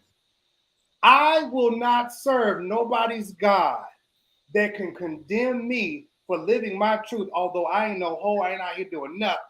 But being me, which is not a lifestyle, but you can do what you do behind closed doors, and you act like God don't see that, but God gonna condemn me and send me all the way to the under hell. But see, I'll say this until the Lord comes back and calls me home, and that is this: the same God that created you and your perfunctory and your bullshit and your foolishness is the same God that created me. Watch it. And he created me in his image. So just But like what it you've is, been created by God, I've been created by him too. the church has become a corporation. Out here and say, well, Satan, you create some people and I'm going to create some. No, the Bible says that he formed man from the dust of the earth in the image. He said, let us create. So I tell people like this. I tell all these punks and sissies, all this, that feel like the church is the end with all and the cat's meow. And that is this: stop letting other human beings dictate to you what the same God you say you serve.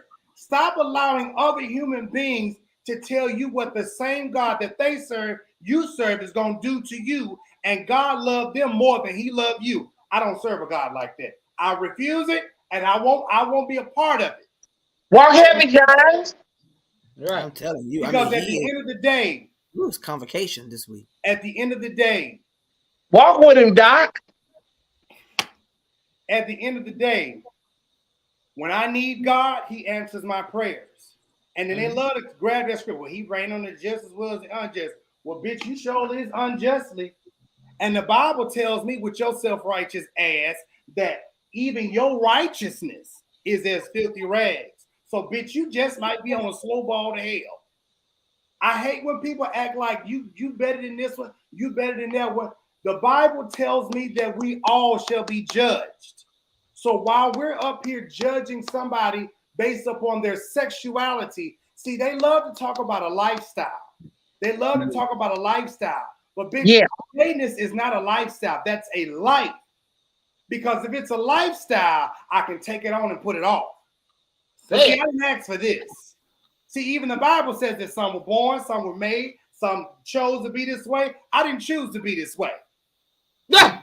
Preach. I didn't choose to be this way. And I'm sorry for those of you who happen to go down this road, but maybe some of these folks were molested and turned on to a lifestyle that they didn't even have a chance to even say, oh, I like it, I don't like it. Some of these men and women were turned on to this. Do you think we want to walk around here and be up in something that we got to sit out here and be hated by our loved ones, family members, churches, and carrying on? Do you think we want to deal with that? No. Hell no. No. Speak. You got to be rabbit ass crazy to be sitting up out here think we want to be involved in something or a part of something that we gonna be hated for the rest of our life.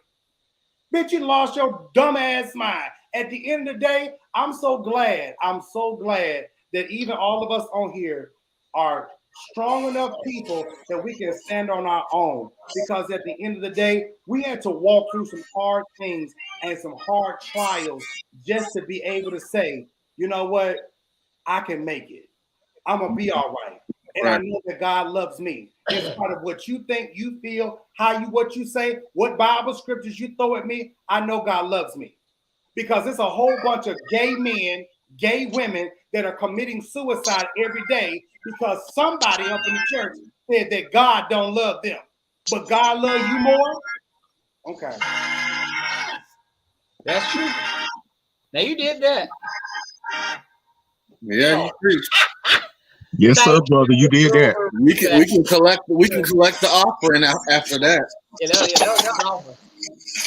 You know, honestly, I hate doing these little tangents because it's like for the LGBTQ community, and I had to go off on a transgender on my live the other day because You want to call me a flaming faggot.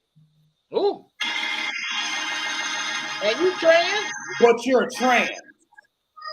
And this is my problem with our community and black folks alike, is that you think because your ass is passable, that you got the audacity to call something. Bitch, you don't know me. Right. Yeah.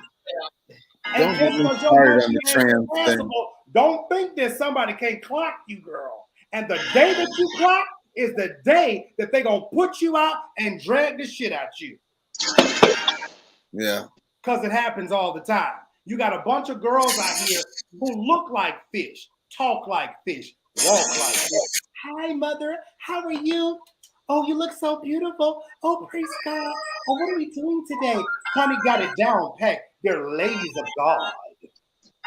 But baby, let the day come where your tea is clocked. They will treat you like the gum at the bottom of their shoe. They will treat you like cow shit. So I feel like this right here.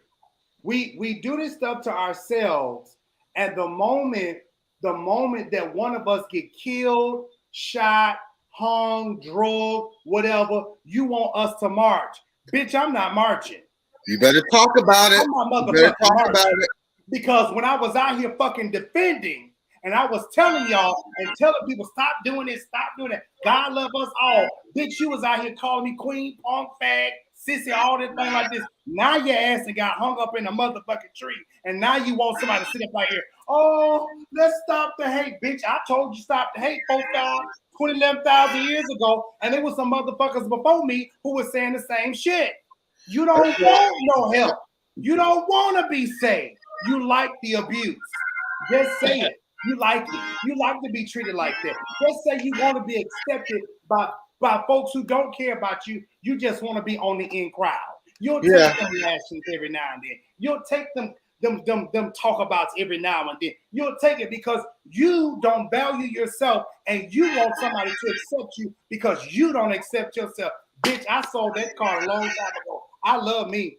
We talked about that before, Drives, how the community wants to be prideful and wants to march, but when it's time to, the black gays, they don't want us to march with them. They don't want us to. The white gays don't want us to hang out with them. Nah, that's why I don't understand why a lot of the black gays like to fuck around with these white boys. I don't get it. But that's something else totally. I don't get it. Now wait a minute, Kyrie. Leave it alone, Kyrie. Those are two separate things, Kyrie. Kyrie, that's two separate. Those are two separate issues, Kyrie. Kinda, yeah. You're right. I'm saying, okay. We turn it around. We turn it around. We turn it around. And Robert Thurman and a couple of people was asking about KANDI's restaurant. They don't discuss the fact that they got a C on the show. They got a C, and they said that Mama Joyce be taking the spoon from the greens and putting it in the dressing, and then taking it, putting it in the green beans. Yeah, so she got a kitchen. She got a kitchen committee mentality. I went there, and it wasn't all that. Has anybody else been there? I haven't. I went there, and it was like a Popeyes, a glorified Popeyes. Oh wow! Oh wow, LaRonda, you're right. I am. I'm old. I'm very old school. I am. I am. When it comes to certain things, I'm old school. I mean, I'm one of the gays, but like I don't get a lot of this stuff. I don't like these pronouns. This she, them, they, we, whatever. Yeah, the pronouns are. I'm it's sorry, it's garbage to me, and I know I'll get flack for that. But but we didn't make that up. That came. Whatever. When we were growing up in the gay community, you were bi, gay, or straight. Now it's they, them, he, she, it. I'm non-binary. I don't have a gender. I don't get none of that. How you don't have a gender? It's some people that say, I'm an animal. I'm a fire sign. I'm a rainbow. I'm like, girl, y'all listen. I'm a banana. I'm an apple. You're an apple, bitch? Yeah, I'm an apple. Okay. I had a roommate who he went by they. So you had to call him they. You couldn't call him he. Girl, child. It's too much. Yeah. They. Now, I mean, I do say that, like, you know, well, they said they did, but looking at you in your face, there, hey, Dave, come here, child. What the hell? That's too much. Hey, Cole, Ryan Fontenot is waiting on you, Jives. Who said that? Somebody, Judah J said Ryan Fontenot waiting on you, sir.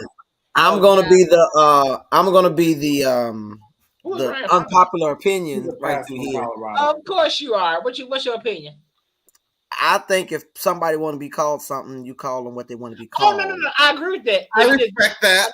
I just I don't get it. I'll call you whatever you want to. I'll call you whatever, baby. But call a lemon tree. I'm gonna call you a lemon tree. But this is the thing. I agree with it. But I'm gonna respect you. I'm gonna respect you. I just don't get it. This is the thing. I'll respect whatever you want to be, but you can't get mad at me if I make a mistake and call you a hero. Well, this is because a lot of our trans family, they are the oppressed of the oppressed, you know, like they a lot of times don't have healthy coping mechanisms and they have to divorce from their trauma. I know a lot of trans people who are trans because they associated, they experienced some sort of trauma, and the trauma was attached to their gender assignment. You know, they were molested or raped by someone of the same sex, so it caused them to disassociate from their gender because of that trauma. So a lot of times when they don't want to refer to themselves as she or he, even though they were what we call cisgendered, born that way, it's because they have not a lot of times coped with trauma that they have experienced. And I think that LGBTQIA or any of them, we really got to go to therapy. We really need to get healed of the things that hurt us, because a lot of these fences and handicap ramps that we've built in our social lives shouldn't be. We shouldn't build handicap ramps. Jesus never built a handicap ramp. Matter of fact, if Jesus showed up at the funeral, you got up. So I really think that we got to push our sisters, brothers, and family to really get healed of the stuff that happened to them that may not have been their fault, but is their responsibility to heal beyond, so that we can, you know, not be worried about being called out of our name or being called out of our gender. You know. Okay, stop. Okay, stop the show. Stop the show. Stop the show. Let me address it. Let stop the show. I know my brother would give me leeway. Okay, so Barbara's only daughter, you're a follower of mine and you're a follower of Jives, and you made the comment, "We are legion." Now that is in reference to demonic spirits that answer back when Jesus asks, "Who are you?" Come on, and the spirit said, "We are legion." Now, are you saying that in regards to what we're talking about as far as transgenderism? And, you know, because if you are, I don't think nobody that's transgender, bi, gay, or, you know, same-sex attracted have a demonic spirit. That is a trope, and that is a talking point that has been thrown on us for many, many years, that we are actually possessed by demonic spirits. Even our trans brothers and sisters, they're not. No. Even though they don't feel that they are in the right bodies, that don't mean that they are possessed by a demonic spirit. I think I think she was echoing Catherine Powell, because when Ashley and I were talking about what people want to be called, then Catherine Powell said the demons and the swine wanted to be called legion. So that she's saying, you know, you get it. She was I get that, but it's still in the same vein of the conversation what people want to be called. Correct. And when you're saying we are legion, that leads me to think you're talking about demonic spirits in somebody. And they are. And we're talking about trans. We're talking about pronouns of trans people and gay folks and lesbian folks. So I just want to let it be known. I just want to let it be known here on the King Jive show that we ain't no demon spirits and nobody gay. You know, we ain't got no demon spirits. This is just me. This is me talking. She said, this is me. The way it was worded now, and if I'm wrong, Barbara and Catherine, y'all correct me. I don't think that's what they were saying, but I think some people in the comments are triggered because that's what they're used to receiving. But I don't think that's where they were coming from. She said, yes, Judah. Jesus asked them, what is your name? And the demon said, Legion is our name. The demons ran in the swine. Right. And she said, no, Ty, that is not what I mean. I didn't think so. Well, what do you mean? Okay, well, what is it? What is in reference? I understand what you're saying, that even this man that was possessed by a demon wanted to be called something else because the demons. Help me understand how that relates to gender pronouns. It was a comparison, and I do agree with Jay. It was a bad comparison, but it was a comparison. I don't think she was calling trans people demons. I know sometimes church. Somebody let Marquise speak, because I think he has something to say about this. Oh, go ahead. Come on, Pastor. Do not equate trauma with a demonic spirit. Trauma, yes, can lead you and open you up to demonic infestation, but trauma in and of itself is not a demon. And when we're talking about the identity and the way in which people identify, when they don't identify in the way in which they were born, what was being said in the comments was that they have some sort of spirit that confuses them. I've heard the theology all of my life, and that's what they say about trans people, that they are some sort of demon has possessed them to cause them to think something other than what they are presenting. Okay, but they both just said that's not what they mean. And like I said, I ain't gonna call no names, but it's somebody in the comment section that's triggered, and I get it because that's what they're used to receiving from a bunch of church people. That's correct. And I got it because that's not what they were saying, and they just said that's not what I'm saying. Okay, I never get, and I've been on this journey a long time. I never get when people make these contextual analysis and then say, "Oh, that's not what we meant. We meant something else." Well, let me just say, it just didn't land. It didn't land for me. I respect Catherine. I respect Catherine, and I respect Barbara's only daughter. But for me, it was just a very bad analogy. But we can move on. People were triggered. And I think I'm gonna go a different way because I don't want to go too deep with all of that, because then I'm gonna have the Saints. I don't really care if they get mad at me, but everybody's not there. Exactly. I think a lot of us, we have gone through so much to where we had to read, study, and come to ourselves. For a lot of this stuff, it is triggering. You know what I'm saying? It is triggering for you. For a lot of us who don't really do church no more, to hear these type of conversations, because for a lot of us, we're like, well, I'm not going to deal with church, God, or anybody who don't love me, but you created me. I don't want to deal with anything like. I get all of that, but I think I might as well go ahead and go there. Here's my thing about it. The Bible says a whole lot of things. It says a lot of stuff. But the Bible says that God is a spirit, and they that worship him must worship him in spirit and in truth. And if God is the creator of all, maybe some side you and all of them. Okay, God created man, God created woman, and God created everything in between. He created animals, birds, and the trees, and these bees, and the trees that Marquise like to smoke every now and then. Now, what I do want you to understand is this right here, is that the same God that created all those people is a spirit. And see, me personally, I kind of feel like that's what a transgender them fall into, because God is a spirit. God can be what he want to be, how he want to be, when he want to be. Okay? So for trans people, we'll let y'all add that one. But here's the thing about it. God can be him. God can be her. God can be an animal. God can speak through a tree and be a tree. He can speak through the birds.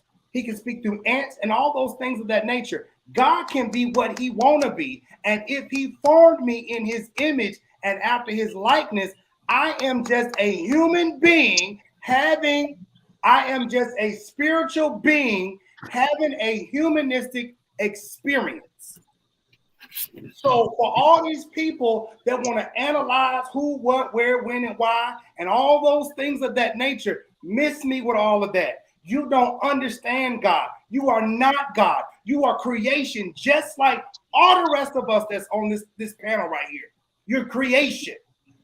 And your monkey ass is gonna have to stand before him too and gonna be judged for the bullshit that you spewing out your mouth because it's underlying hate. It really is. You don't like your gay child because your child like to take dick or like to give dick. You don't like your daughter because she like to eat coochie and all kind of things. You don't like your gay daughter or your gay son because they want to be a transgender and all this other stuff like that. Here's the thing about it. The Bible says, love and kindness have I drawn thee. If you love a person enough and you let your light shine enough, maybe they can be able to see the God in you. Because if you live what you preach,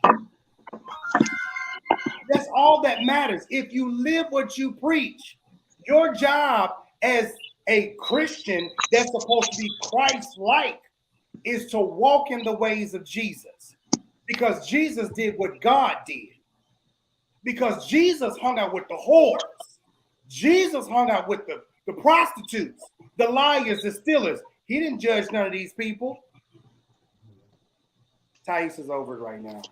And to be very honest with you, I'm listening to your sermon, brother. Keep going. You good. You walking heavy. No, I mean, I know that. You know what I'm saying? I'm just playing. I'm listening. And Barbara's only daughter and Catherine, don't even worry about it. I overreacted because I know when the video concludes tonight and they comment tomorrow, people comment, Thais is such a bully. She just overdoes it all the time. So let me just say, I got it. I totally understood it, Catherine. I love you. I love you, Barbara. Oh my God, I totally got it now. You didn't mean no harm. I got it. Oh my God, I got it. Don't worry about it. So y'all, we gonna exactly Moreland Allen. He came to serve. He came to love. He came to bring about healing and restoration. I'm like, don't none of y'all act like that. Don't none of y'all exemplify the traits of Jesus, but y'all want to say y'all want to be more like him. And to be quite honest with you, I think Jesus was probably one of the children. Because he hung out with a bunch of men for 30-some years. You never heard about a woman or anything like that. Ooh, Jives, don't say that. No, I'm just going to be real with it. Where was the woman at? Where was the girlfriend? When did Jesus have sex? All of those things. If Jesus came back and that was the case, he was ostracized. I'm giving an example. I'm going to talk to you like we talking private. Bitch, reel it in. Reel it in. Now I'm gonna leave it right there because your body gets soft. I'm giving an example. If Jesus came and he was like that, because being gay don't mean you got to be like, yes, girl, it ain't that. But if Jesus came and he didn't look like what you think he ought to look like, what you gonna do to him? You gonna cast him aside. Well, and you gonna reject him. And that's usually what happens. Camille's a mess. You weren't rejected. You weren't rejected. Getting deeper. Camille, let me explain something to your daughter, God, and that is this, baby. I've been down the rabbit hole, been back up the rabbit hole, been down the rabbit hole again. I'm over it. I'm done. Baby, I've been searching for who I am, where I come from, all this other stuff. What I do understand and know, and that is this, and we got on this subject because of this Andy Cohen NENE situation, and that is this. I understand that I am a black man living in a world where everything is pointed against me. Black people, every time it's black up, black on black. White folks don't like black folks. White folks are superior. We always looked at as the underdog. And then next thing you know, the gays is the underdog. Y'all listen. And then we want to use God in the Bible to depict how much we ain't liked and loved. And black folks want to be the main one. Well, I'm just so glad that Jesus loved me and he cared about me and he hung on the cross. Girl, I mean, the Bible really is full of black folks like you. Pastor Josh, you look at the Bible, everybody black. Can I tag team here? We drunk the Kool-Aid, even the Jesus Kool-Aid. Jesus did not come to establish a religion. Jesus did not come to create Christianity. He came to reform his own religion and to represent God to humankind. Jesus said, evidently they done forgot who I am, so let me show them who God is in a form that they can understand. And we missed it. We missed it. So the reason why we have problems relating to God is because we cannot relate with each other and we cannot relate with ourselves. You will never know God until you learn the person sitting next to you. You will never know God until you learn to respect and love the other. God is in and through all. So I think that we got a problem with our perception. We drunk the religion Kool-Aid. We drunk the religion Kool-Aid. Well, let me shut up. But you can't expect you can't expect these people to really dig that deep. They don't go that deep, Marquise.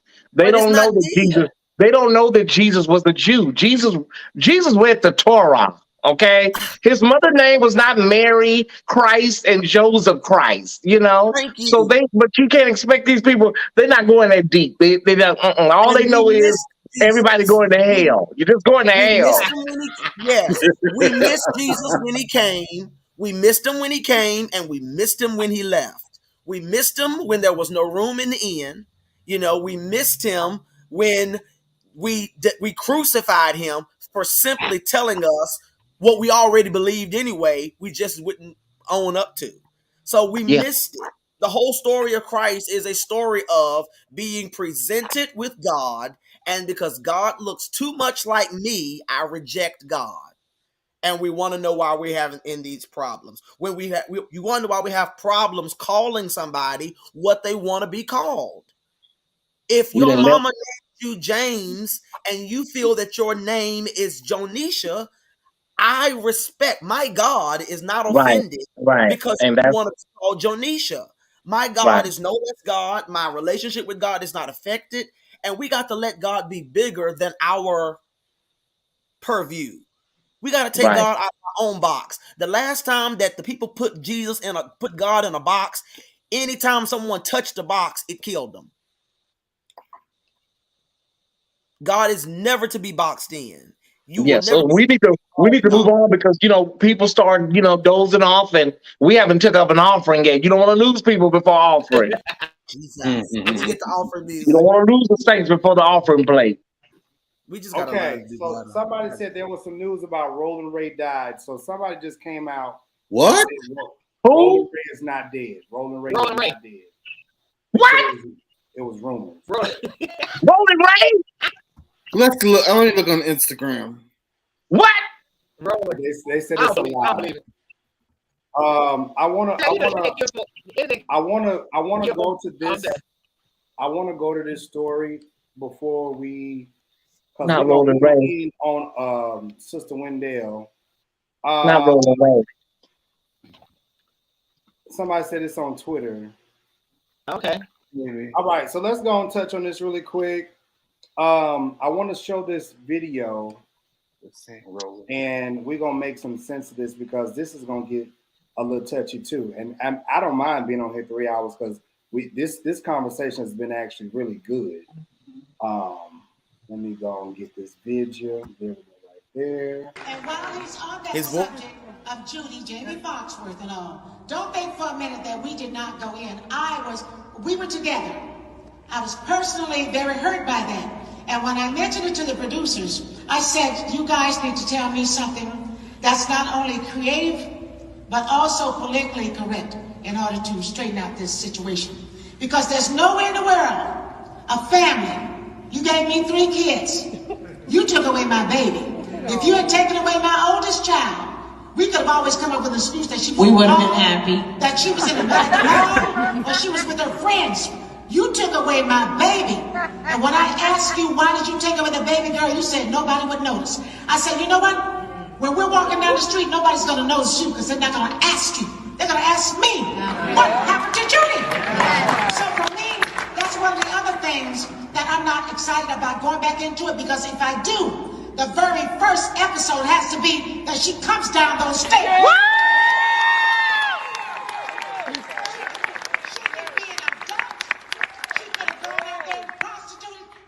In prison and kill somebody. I don't care what it is, because if they're your children, just like my daughter, I say, listen, you can kill, you can steal, you can do whatever, but you come home, because the worst feeling in the world for a parent is not to know where your child is. So if we do that first,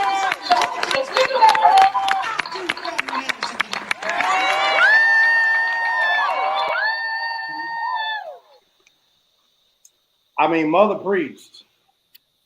That was so good. That touched me in my heart. Yes, she did. Baby, that was down in my cha-cha. It was to come down the stairs. It was to come down the stairs for me. Woo. Now that hit me. I was like, now wait a minute now. I didn't got to cry. But you know what? We were having this conversation earlier, but they do this to us. And I was listening to the commentary on where I got this from. They do this to us, but you also have to go back to what Monique said. The moment that you speak out about something, you're the problem. Yes. Yep. The moment that you cry loud and spare not, you're the problem. Yeah, you should be able to get on now. It was accepting my old password. For some reason, I updated it and didn't take that. Is his mic on? What is Missionary. Talking all loud during the sermon. I'm sorry, y'all. Is he with us? You got trade over there? Talking No, I'm sorry, y'all. You know I'm in Fort Lauderdale, and it's just been a lot Just going come on. back and just do your thing, Darius. We understand, baby. Just come back. No, I'm good now. Oh, It's just okay.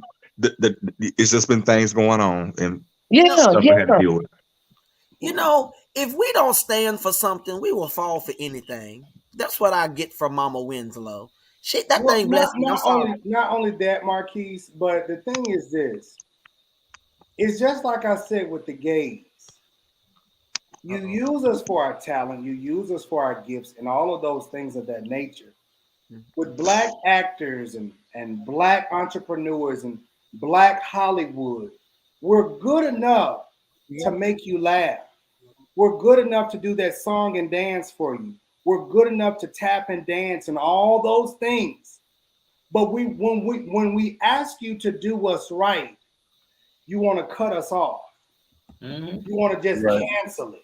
Right. Because it goes back to you do as I say, not as I do. So if I tell you this is what's gonna happen, this is what's gonna happen. Well, see, I'm with Mama Winslow.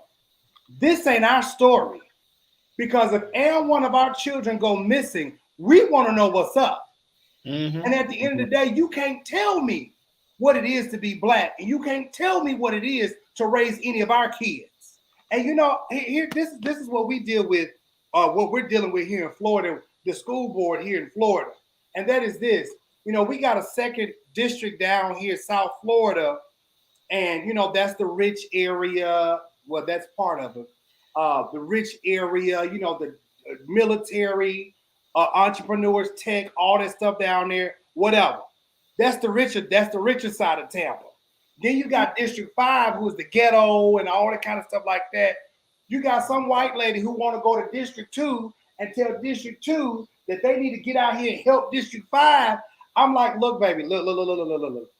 District 2 does try to help, and they try to understand where they can. But these are two different worlds.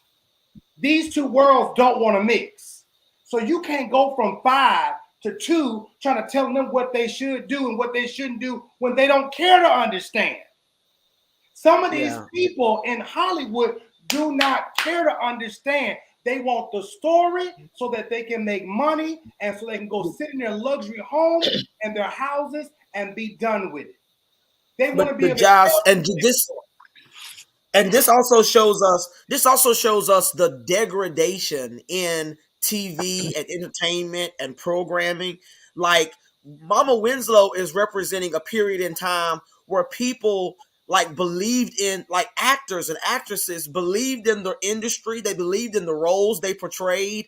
Like, look at how she as a person is taking up for really a fictional character, but the person behind the character as well. Like, I think that we have lost that in entertainment, where we have become where people are just actors and we treat them like they're not actual real people that have real feelings. And no, the character wasn't real, but the person that brought the character to life is real. And you just can't turn that off. Mama Winslow was showing us that I'm always Mama Winslow, you know, like I put myself into that role.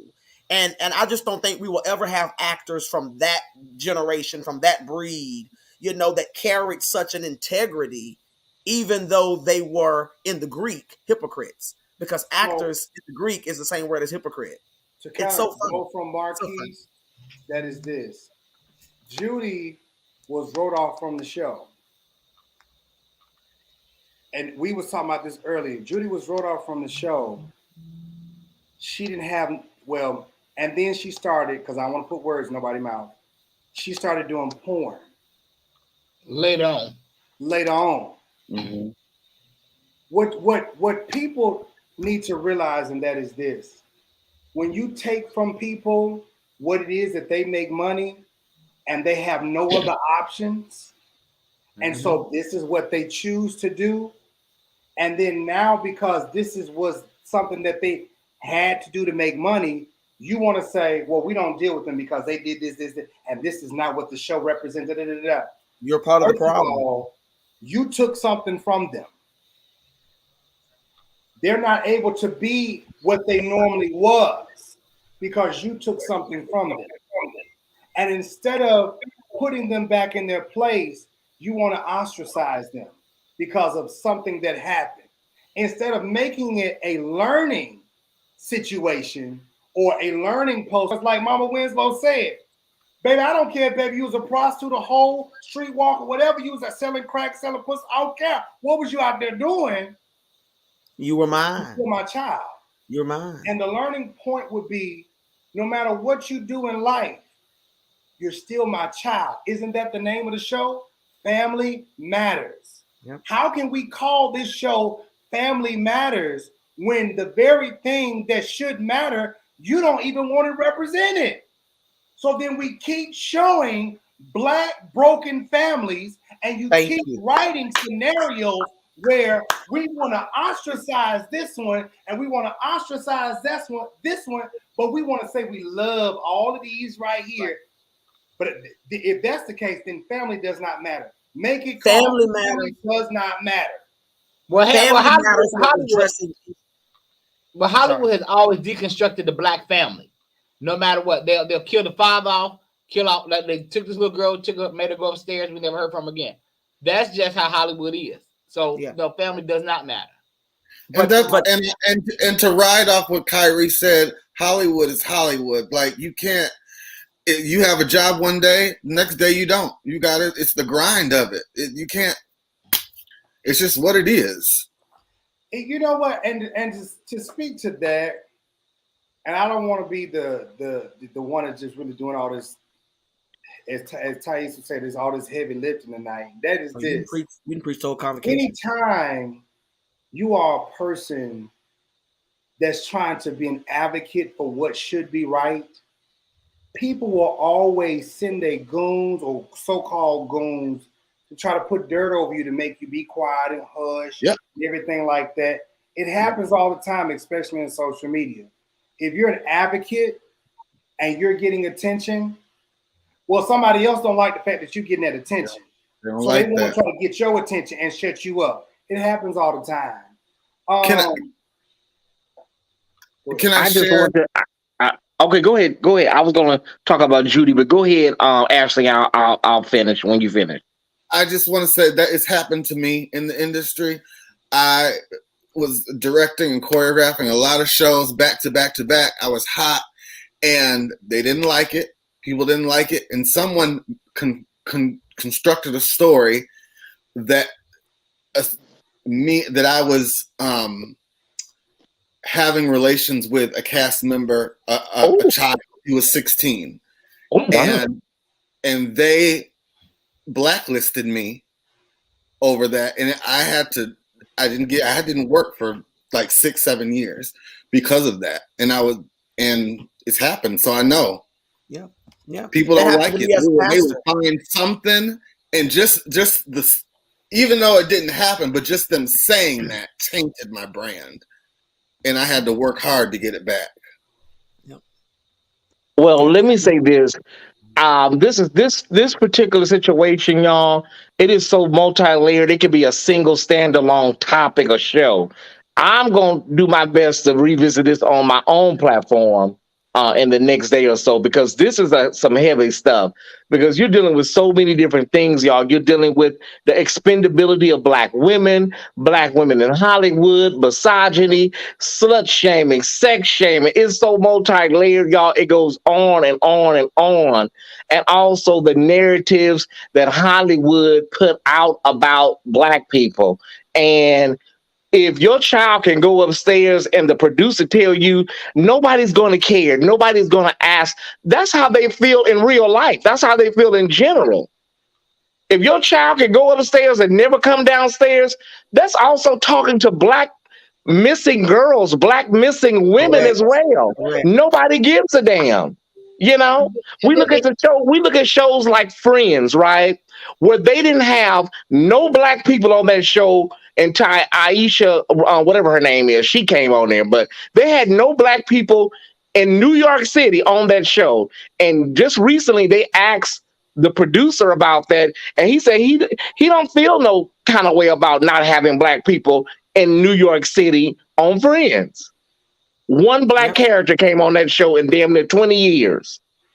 Okay, so but like Kyrie said, they constantly try to destroy the family dynamic on these TV shows when it comes to nuclear families. They did it with James Evans. He eventually left. You know what I'm saying? Esther Roll fought. Esther Roll fought for her to have a husband. They wanted her to be a single mama in the projects. Mabel King also said she wanted to have a husband. Even if they were divorced, she wanted to have a husband on what's happening. So, y'all, this is a lot. We don't have the time tonight to break this thing down, but I thank my brother for allowing this topic to be discussed tonight. But I do think watching that video, I do believe Joe Marie Payton would have done what Marla Gibbs did. Like Ty said, they wanted to kill Hal Brooks off of 227. And Marla Gibbs fought for that. Like, no, you're not going to do this. So I believe had they told Kyrie, it's something about them. It's something they love, the mammification of black women, black woman with all these kids, the Claudine effect. Like they love a black woman in a house with all these kids and food stamps and eating jelly sandwiches and stuff. I don't know what that is, you know. Which is why I thank God for Shonda Rhimes. I'm just dropping a spirit. Do y'all remember this movie?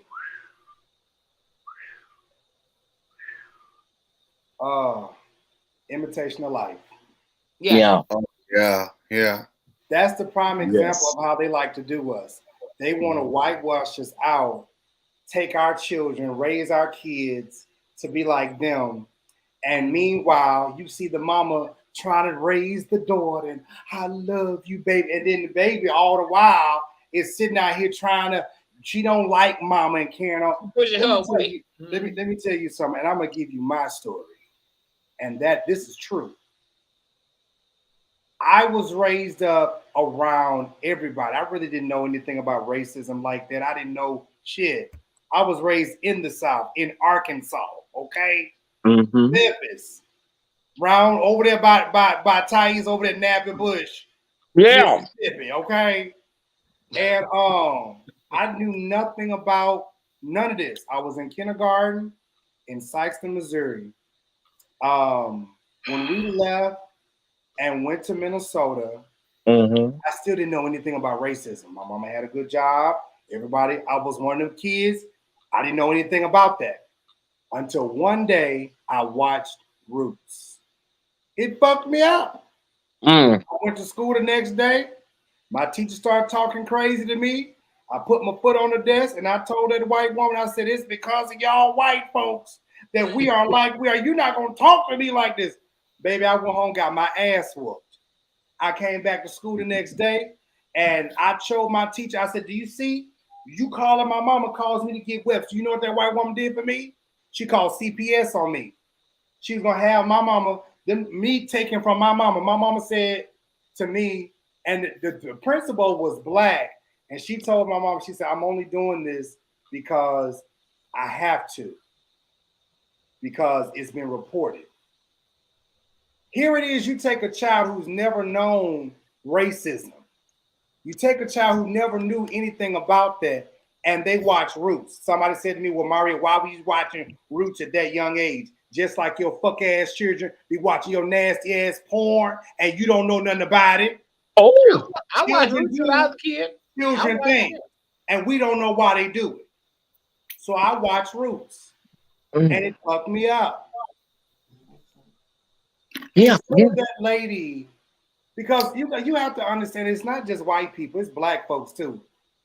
People don't give shit about your kids. They don't give a damn about you. If you don't care about your kids, if you don't care about your surroundings and your own people, ain't nobody gonna give a fuck about that but you. I feel 100% what Mama was saying. If I don't care about my daughter, who will? Right. Period, point blank. And that should be across families all over.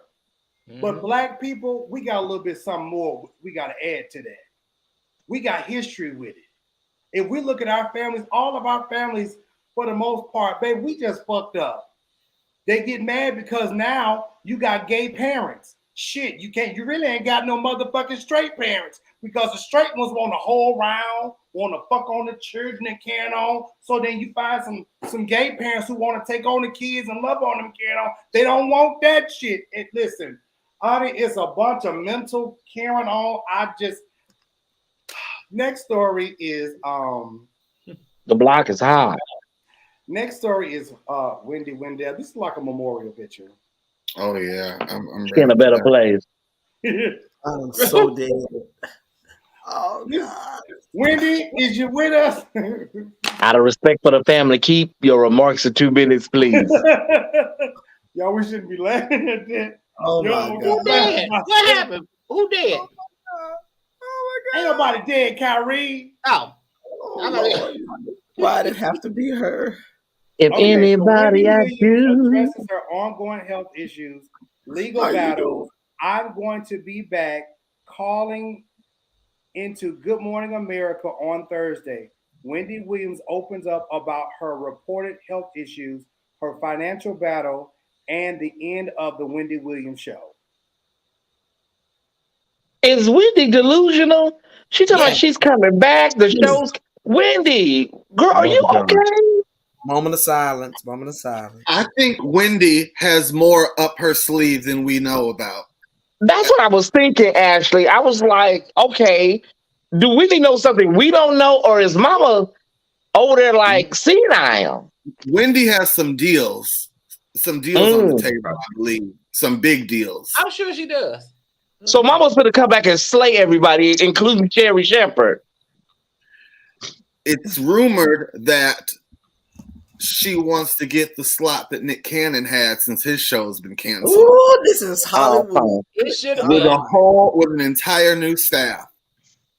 Yeah, she need to get rid of Wendy. If you watching, they say you watch the Kings, girl. All of them people up there you need to get rid of all of them. Them girls was ones up there probably calling that bank and playing with your money and trying to act like you was crazy, Wendy. Get rid of everybody up there at that studio, including that boy. What's his name? Norman. That stood over to the left. I never trusted him. I don't know why. Yeah, I just don't. They're all going to transfer to the Sherry Shepherd show. Wendy wants a whole new staff.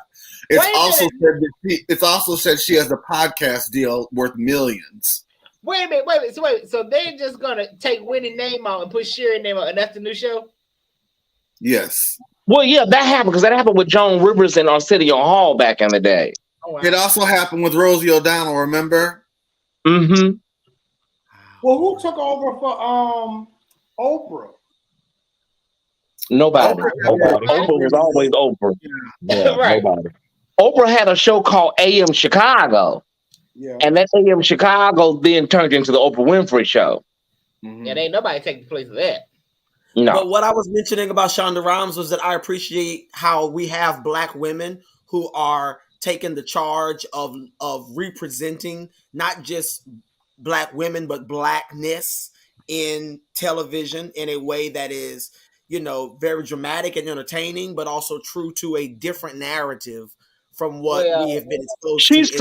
She's slightly, Marquis' nephew. She's slightly problematic. Oh, thank you, Thais. I was gonna say. We'll give her her prop. We'll give her her props for breaking this.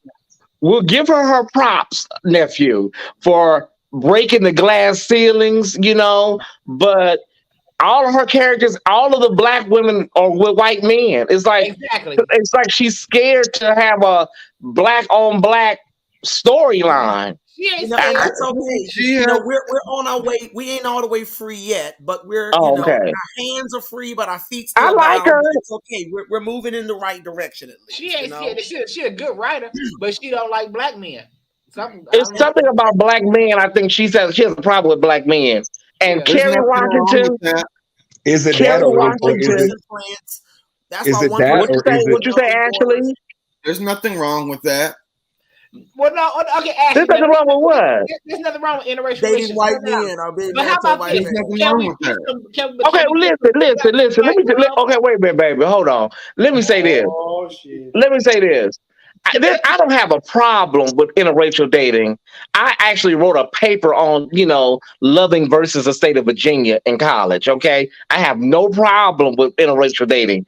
My problem is with Shonda Rhimes, girl, as beautiful as Kerry Washington was in Scandal, all she did was just get fucked in the Oval Office. That show was, to me, it was just like, what else did she? This is a beautiful black woman, Olivia Pope, that's a fixer, and she just getting plowed and mistreated by the president. Wait, hold on. Answer that, Thais. Let's bring it on home, Thais. Now, I did love I love what she writes. But Kerry Washington was only good enough. She was a black woman that was good enough to keep fixing everybody's problems. And she wasn't good enough to be married. She was only good enough to keep getting fucked by the white man. And I didn't watch the show. A very powerful statement, though. Think about it. Think about the montage, though. Take away the modernity of the show. Take away the modern features and the modern context, and think about it. The black woman has always been the fixer of everything. Well, she's the fixer in real life. Olivia Pope is a real person. Yeah, Olivia Pope is a real woman. Somebody said something in the comments, but it made me think about. Look at how Kerry Washington was represented in that movie.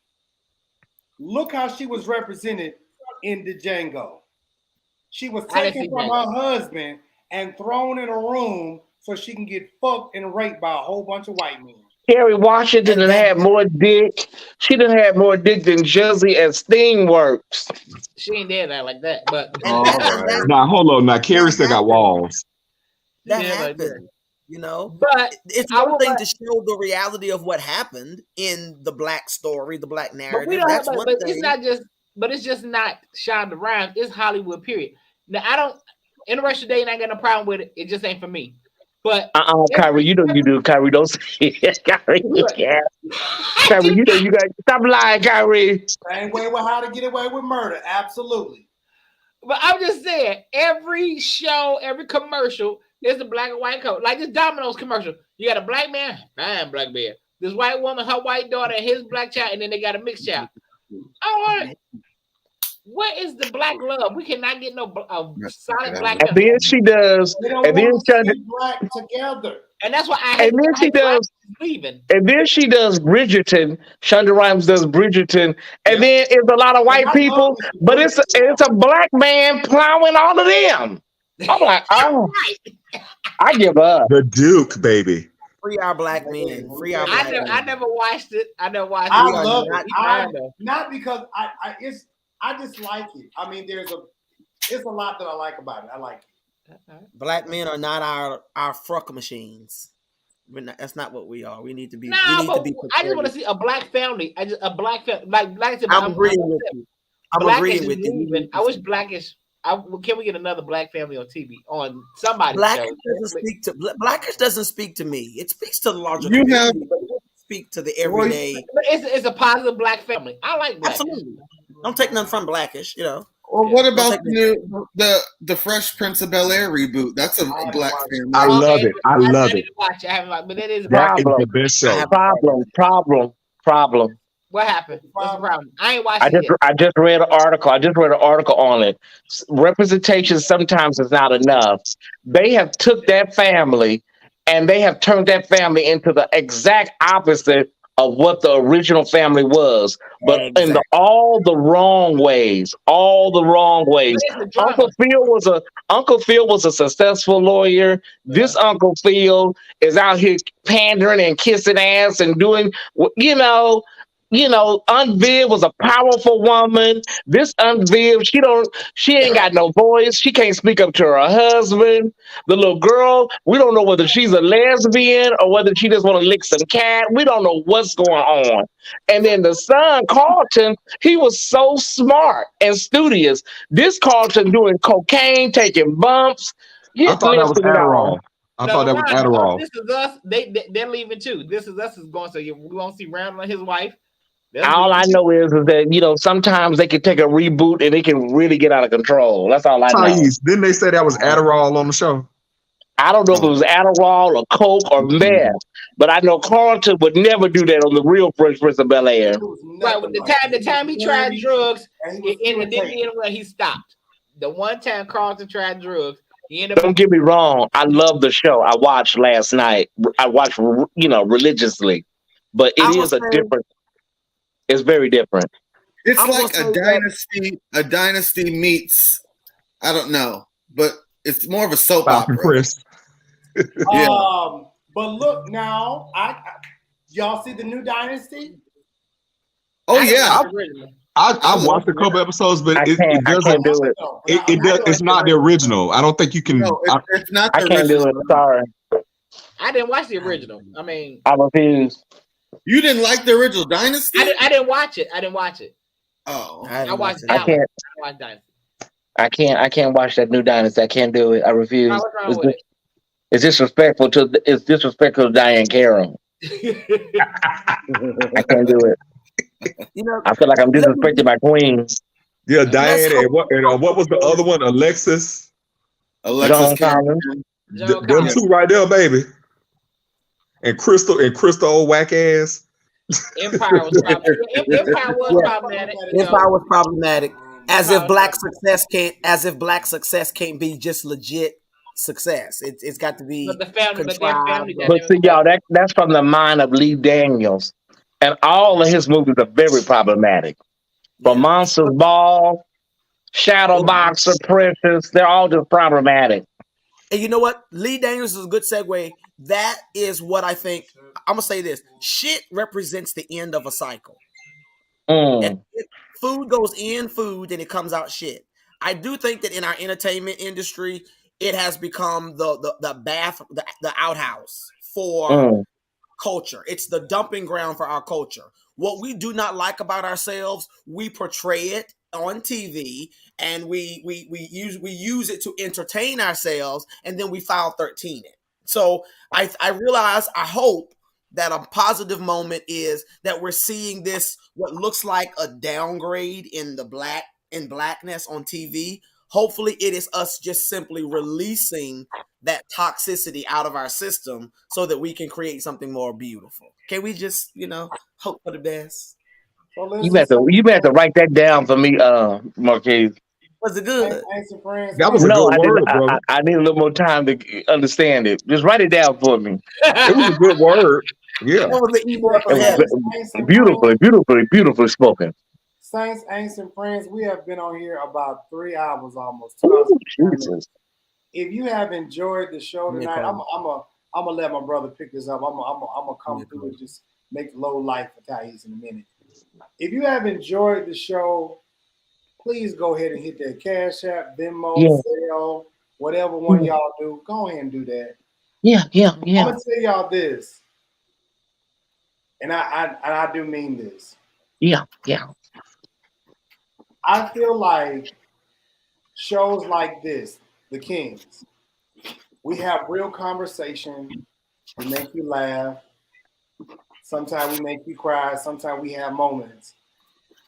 And you all leave after you have gotten all this enjoyment, and you go somewhere else and you can quickly just send them hundreds and thousands of dollars. what you say you love, you support.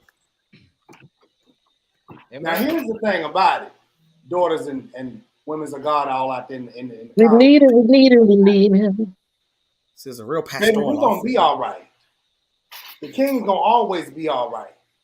Because what God does and keeps on taking care of us. Yeah. We do this and we do what we do. He provides. And we consistently help other people. All we ask is just that you support the show. Support the show. You see our cash apps. Do what y'all do. We come here faithfully every Friday. And y'all Negroes act like when we don't show up on Friday, y'all gonna sit up there and have a whole conniption.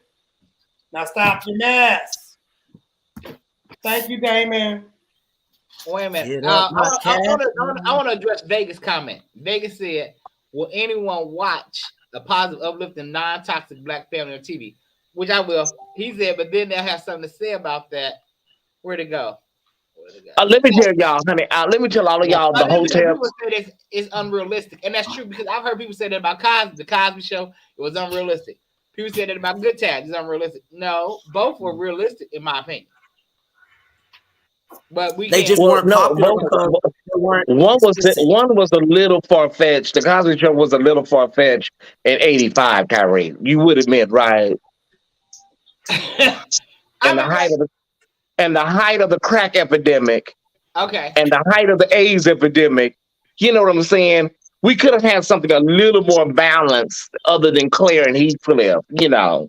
But I enjoy seeing two successful black people together. I enjoy it. Well, see, that's what it becomes. But I'm not to keep cutting you off, but that's what it becomes to us, Kyrie. It becomes fluff. It becomes like a socioeconomic fluff for us. Most black people do not live like the Cosbys. Right. And Family Matters was more of a representation.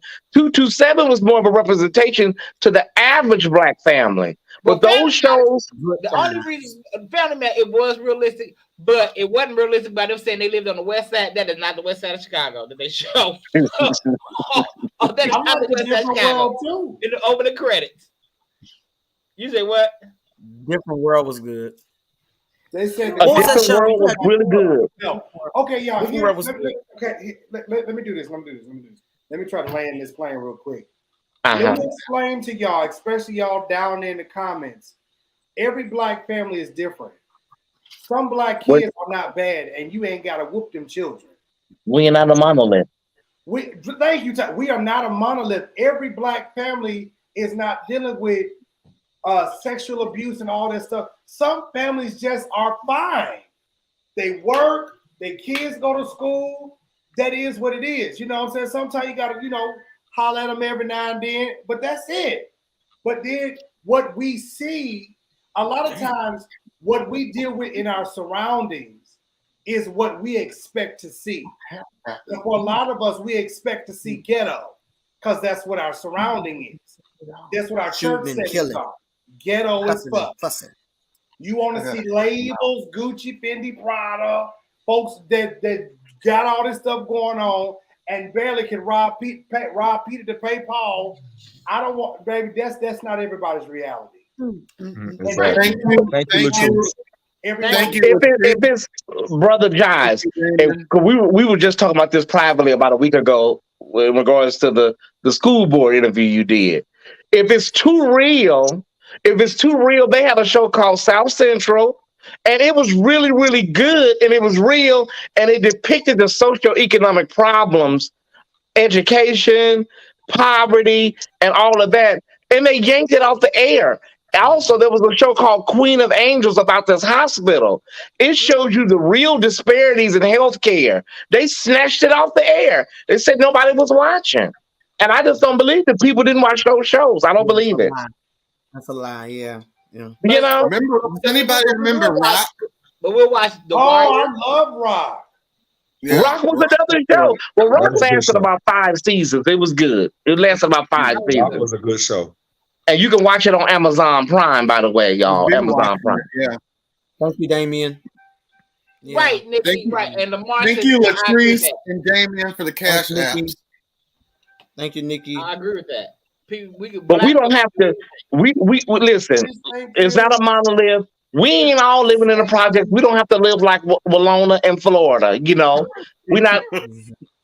And for that to be the Cabrini Green, you know what I'm saying? And that was like in the 70s.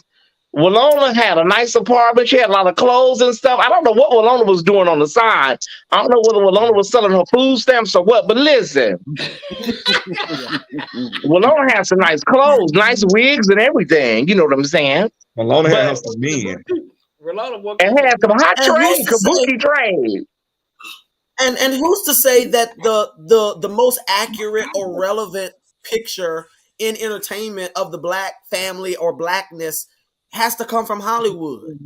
I be watching Tubi and YouTube shows, and there are some really good shows that nobody watches, you know, that really shows the everyday life of black gay Americans and families that are not necessarily the traditional family. Like, there is content out there. We just got to support our own. It goes right back to supporting our own. We can't expect the plantation massa to put on a show that's going to speak to everybody. We got to support those that are doing it. It's just not in Hollywood. It's on YouTube. It's on Tubi. It's in these. It's on Zeus. You know, because how old are you, Harris and Company? Lord, you went way as much as we want to talk about like Joseline's Cabaret and even Bad Boys Club, they represent a picture of the black reality in a lot of places. They was gonna beat your ass, Andrew. They was gonna beat the brakes off your motherfucking ass. And to go back to that, I really do believe. I do believe that Andrew Caldwell was mistreated on the show. Not necessarily contractually. Wait a minute. Not necessarily contractually, but I do think that he called. Hold on. Wait a minute. Wait a minute. Let me finish. I think that they did make fun of him and laugh at him. We do it on the other side of the phone, but can nobody see us on the other side of the phone? They did in real life what you just did for 30 minutes. But it's one thing. You can say someone's mistreated if they don't come in already the joke. But you come in making fun of yourself, and you've been doing this for a long time. You can't expect people not to. Yes, and then his behavior too. I mean, they made statements about how he was calling the white staff honkies and all kinds of racial slurs and the same stuff that we get mad about when people do it to us as black people. Absolutely. They say he was very rude and very nasty. They just matched it. They just matched his energy. I'm sorry. Well, and he's ruined his chances with other networks and other projects. People, the industry is very small. Just like NENE has blacklisted herself, Andrew has blacklisted herself. You got to watch it. Well, NENE over there on College Hill, so I guess she got a little reprieve. Did Andrew really blacklist himself? Wasn't nobody else gonna work with him? The point I'm making is Andrew. When we learned about Andrew, with the exception of Jives, when we learned about him, we were making fun of him from day one. When I was watching the Kojak clip, I was saying that boy ain't delivered. They making a fool of that boy. But the point of the matter is, Bad Boys Club is just showing Andrew what we've been doing all along. Andrew just ain't been able to see it. It's different when it's a comment. It's different when it's a retweet or a repost. Take it from somebody. But Marquise, you can't. But Marquise, I don't believe he was mistreated. You can't go into a situation, cause the problem. You want to cry you the victim. Yeah, you can't do that. You can't. I'm not saying he's wearing a possum. You wearing a possum fur with a 3-piece Easter suit in the middle of the desert? In the desert. Yeah. Come on, bro. Hey, you calling folks poor? You calling folks poor? You calling them poor? People with real money. We were real. We don't wear nothing like that. We don't wear nothing like that. Both sides are wrong. Both sides are wrong. It's no better for them to do to Andrew what he's inviting them to do to him than it is for him to invite it. Like both sides are wrong. You're so diplomatic, Marquise. You so diplomatic. Sir, you sure. You want to be his friend, Marquise? The point I'm making is. Andrew gonna want some meat in a minute on Marquise. Let me tell you what. Let me tell you how I treat Andrew Caldwells. Let me tell you how I treat them. I don't follow them. I don't watch them. I don't add to the mistreatment. I pray that Andrew finds somebody that will get him help. I'm not gonna sit there in the audience and laugh at him and talk about how he needs help. You gotta want help. want it, but he will want it once we stop feeding him the drug of attention. Child, you got let me ask you this. So you said, Good luck with that. but you're saying that they're mistreating him. So if Jazz has him on the King show and he cuts up, because you know he don't like Jazz, he don't like some of us from my He understanding. did like Jazz. No, he liked Jazz like that, but you know what I'm saying. He liked Jazz at one point. So and They all like Jazz at one point. Go back to the video. What you gonna say? Let me. Oh, Ashley, you almost went down another path for a second there. So, you gonna be the bigger person and just go say back God to the bless video. you. I'm gonna tie it all together. All right. I'm gonna go back to the video of Andrew Caldwell's video. I'm gonna go back to the conversation about Legion. Let's tie it all in together. Okay. Andrew Caldwell I wouldn't equate him to the story of Legion in the Bible, but I would equate him to the demoniac who lived in the cemetery.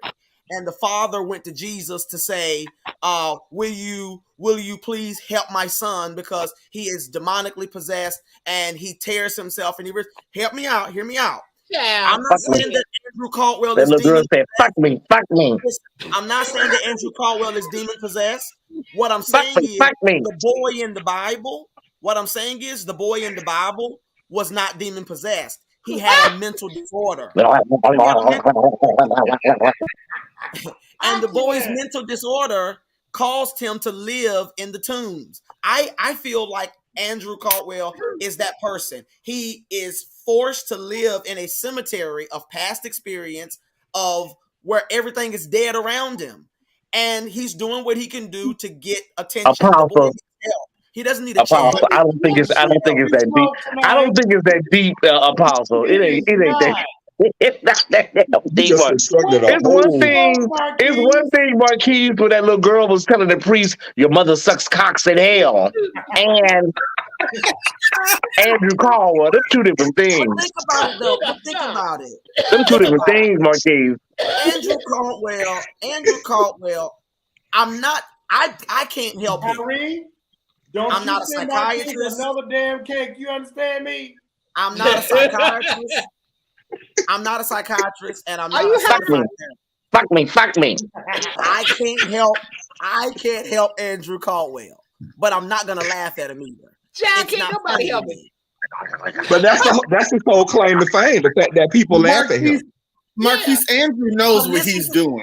He knows demons. He don't have no demons when he be putting that dick in his mouth. But listen to what Andrew said.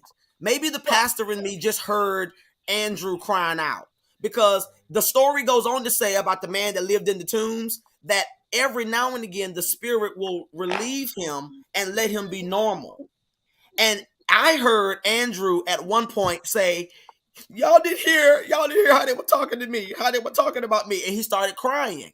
I heard a hurt individual who is addicted to the money. I heard a stunt queen. I heard a stunt queen. I heard a stunt queen that got caught in her lie. You don't. So you ain't never heard him go off on somebody? I have. Oh, okay. I have. Oh, okay. The point is, this is my thing. This is my thing to those kind of people. If you can dish it out, you should be able to take it. Were you over there right? Marquise? Huh? Now wait a minute, Titties. You ain't gonna say Marquise is on Andrew Caldwell's payroll. I'm on Karen's. He on Andrew.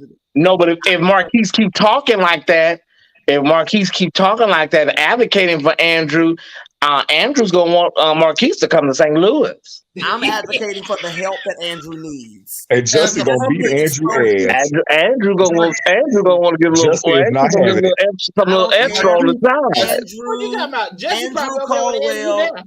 Andrew Caldwell does not need publicity. He needs help, and I'm gonna stand by it. And he don't want no help. You guys don't want help. His auntie said he don't take his meds. Just because he doesn't want help does not mean he doesn't need it. Okay. As a public figure, I was in there frying fish with that dirty grease. Child. So we want to put Andrew Caldwell in a social mental institution, a social one, rather than actually get him a doctor that'll help him. Okay, Marquise, I'm gonna land this damn plane. Hold on. Yeah, honey. Pilot to co-pilot.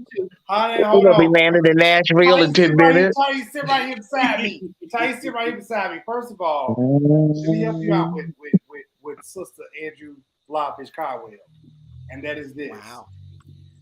Andrew never had friends. Okay, never had friends. Andrew Caldwell, and I'm gonna say it how I want to say it, and I don't give a fuck if I get in trouble or not. Andrew Caldwell was that little retarded child in school that didn't have no friends, and he acted out for attention. This is a grown-ass Andrew Caldwell that's acting out for attention. Andrew Caldwell did a stunt in church that got him attention because somebody didn't pull the clip. And then the church sat there and played on that. Hold on. He didn't do it by himself. The church played on that. Yeah. And gave that boy national attention, which gave him even more national attention because the world sat there now and is making fun of him. Andrew still does not have friends. And when people like myself that tried to be a friend to him, he wanted to fuck and he wanted to act like people was trying to take that. You just want some money from me. Bitch, I don't want no goddamn money from you. And I damn sure don't want to fuck you. I really know you need a friend. But see, now Andrew wanted some dick. But now Andrew is in a place where that's why he don't like you. He think everybody that's coming around him is his friend. And they're not. Andrew is walking alone. And people that are around him are really laughing at him, but they're around him because they think that they're going to get something. Andrew still ain't got no friends. And he don't. Andrew said he can make you put your phone down. I think Andrew, Marquise, your thank friend. you, Dewana. Does Andrew have a management or publicist? Andrew ain't got shit. Do you hear me? Andrew ain't got a motherfucking. Let me say why Andrew ain't got. Andrew likes to sit out. Andrew's a big liar. If you think Andrew Caldwell needs help, if you think that Andrew Caldwell needs help and will laugh at him, you are feeding him the very thing that's making him sick. Well, he makes me laugh. Let me tell you something. Andrew Caldwell going down to the altar saying I'm delivered is not what made him famous.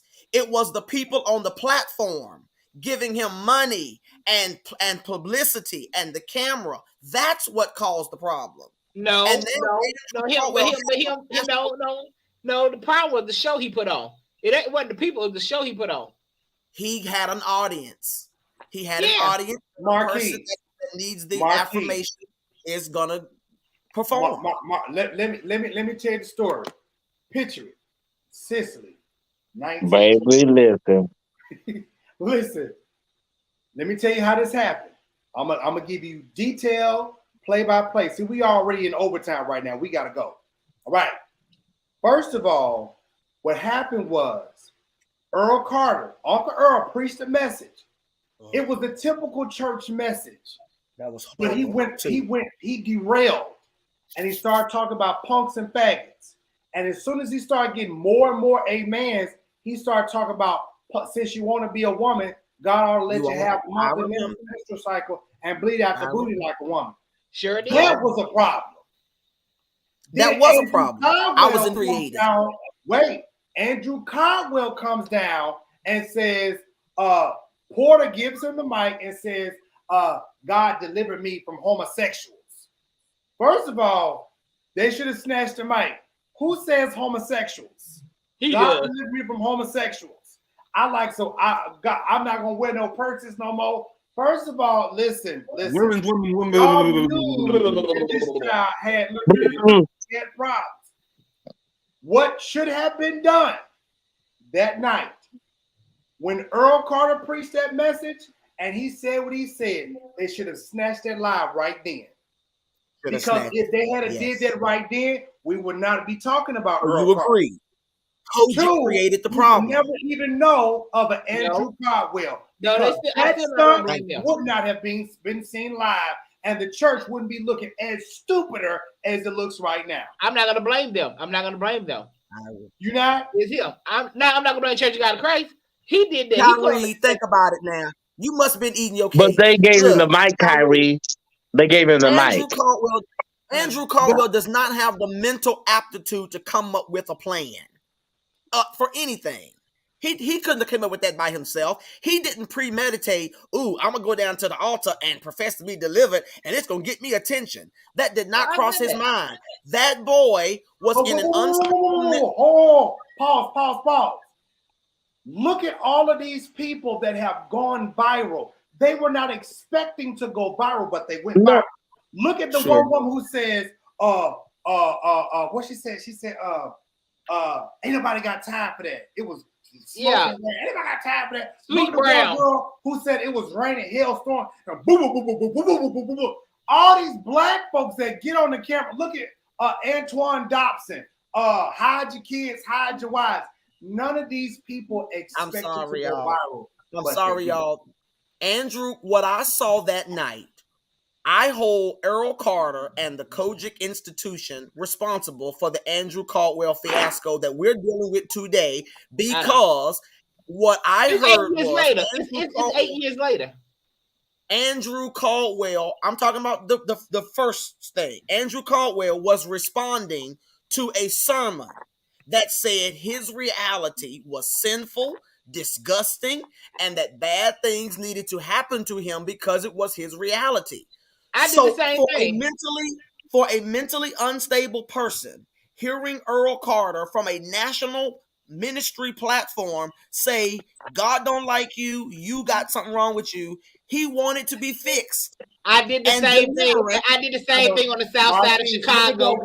I don't. You're giving Andrew Caldwell way too much analytical prowess. I think he went down there. He did not go down there to go viral. He did not anticipate going viral. He did not. What he went down there for was, like a lot of people, we call them church sissies. We call them church punks. They love church. They love the grandeur of church. And he wanted to go down there. He wanted to go down there and be seen and get attention. That's what he wanted. Okay? I don't even believe he felt he was delivered, but I believe he wanted to go down there and seek what he got was attention. And he's been getting all the attention. He's been getting all the attention he's ever wanted ever since that damn altar call. And a source of income. And he ain't been giving up. And a source of income. If he went down to the altar for you, Marquise, I have another example. Wait a minute, though. Wait a second. Hold on. Because I agree. During the women's conference, I think it was in Orlando, this one little light-skinned girl went down into the altar, and she said she was giving her testimony, and she said, I want to thank God that I ain't have no sex. I remember her. Let me tell you something about our church. She need help too. Come on back here, Marquise. Don't run. Come on back here. Anytime our church, how we act in our church, let me tell you how we act.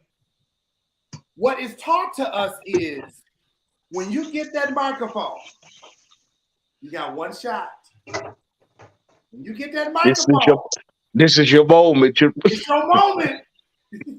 Make it good. When you get that microphone, you got one shot, and you better make that shot count.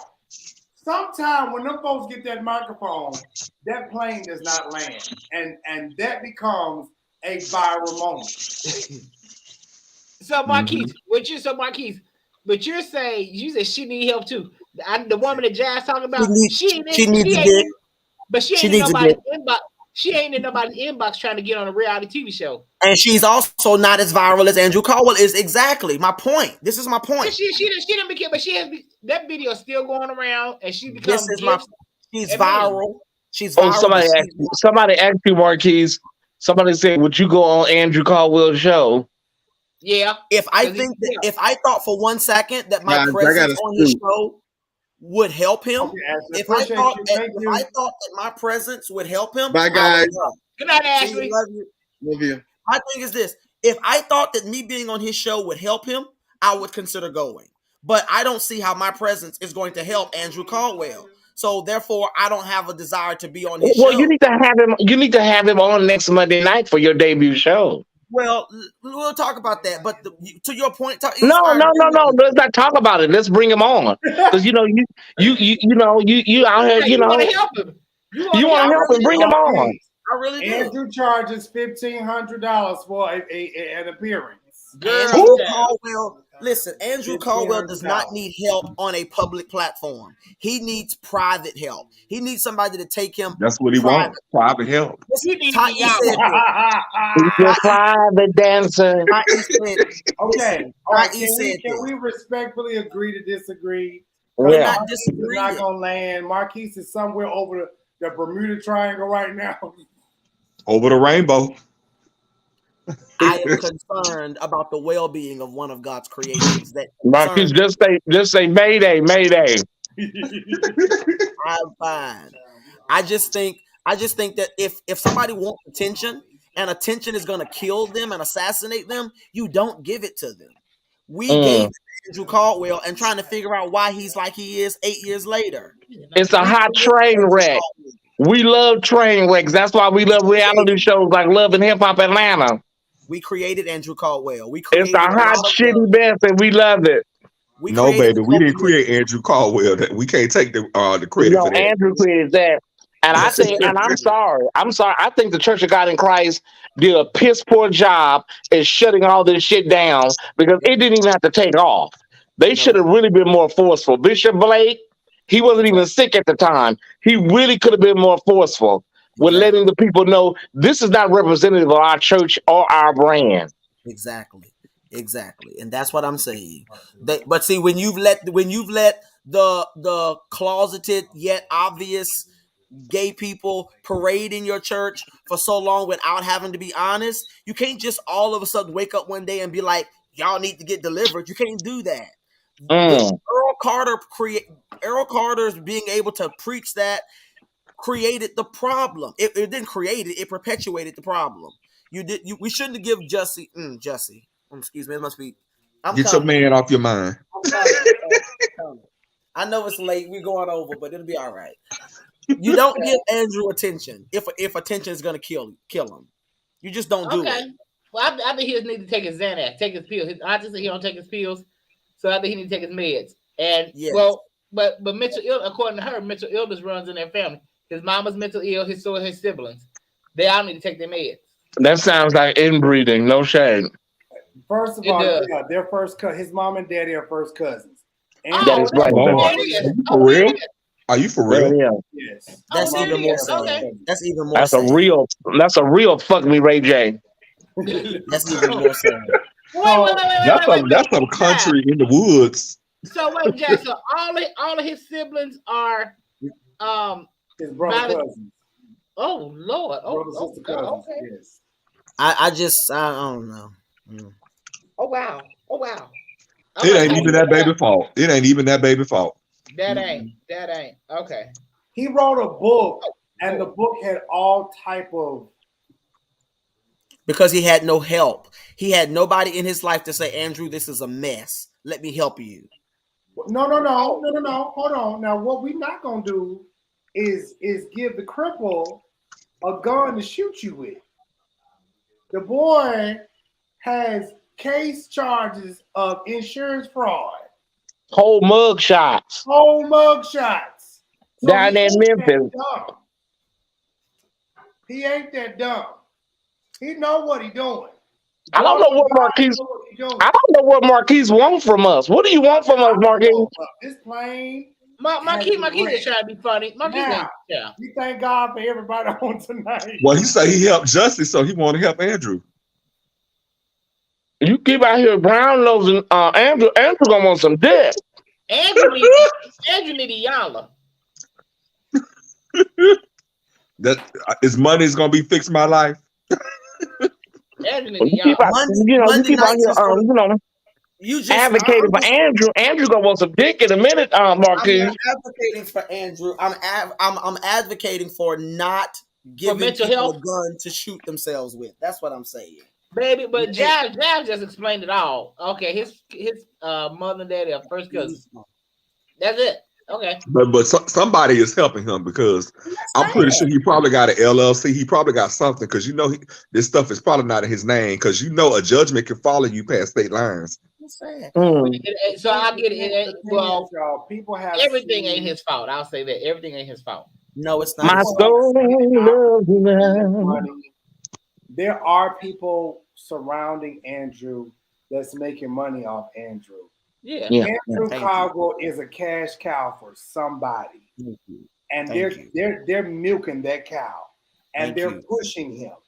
So Andrew is not in this by himself. That's why I don't feel sorry for him. Because when you get on and you start talking crazy to people, if y'all haven't sent y'all offerings in, please do so now. Because we get ready Andrew just needs about a good 11 or 12 inches of dick. That's all he needs. That's all that boy needs, and he'll be all right. You think that's going to deliver him for real? Yes, all he needs is a good 11, 12 inches of dick and somebody really plow him real good. He'll be all right. That's a funny way of saying he just needs to be set free. Absolutely. Yes. He needs to be He needs Raheem Shabazz and them boys that be in that house with him. About 6 of them boys. Now, you said you want him to be free, damn cat. He give a Raheem and them baby. He gonna be motor free. Raheem Shabazz. Now that's the house he wanted to move into. On the freeway, that's the house he was hoping. He really gonna be saying, boom. He really gonna be saying women's. I got to go. Bye. I love y'all. I'm just gonna say, I'm sorry. Some things just ain't funny. Some things just is not funny. It's just not funny.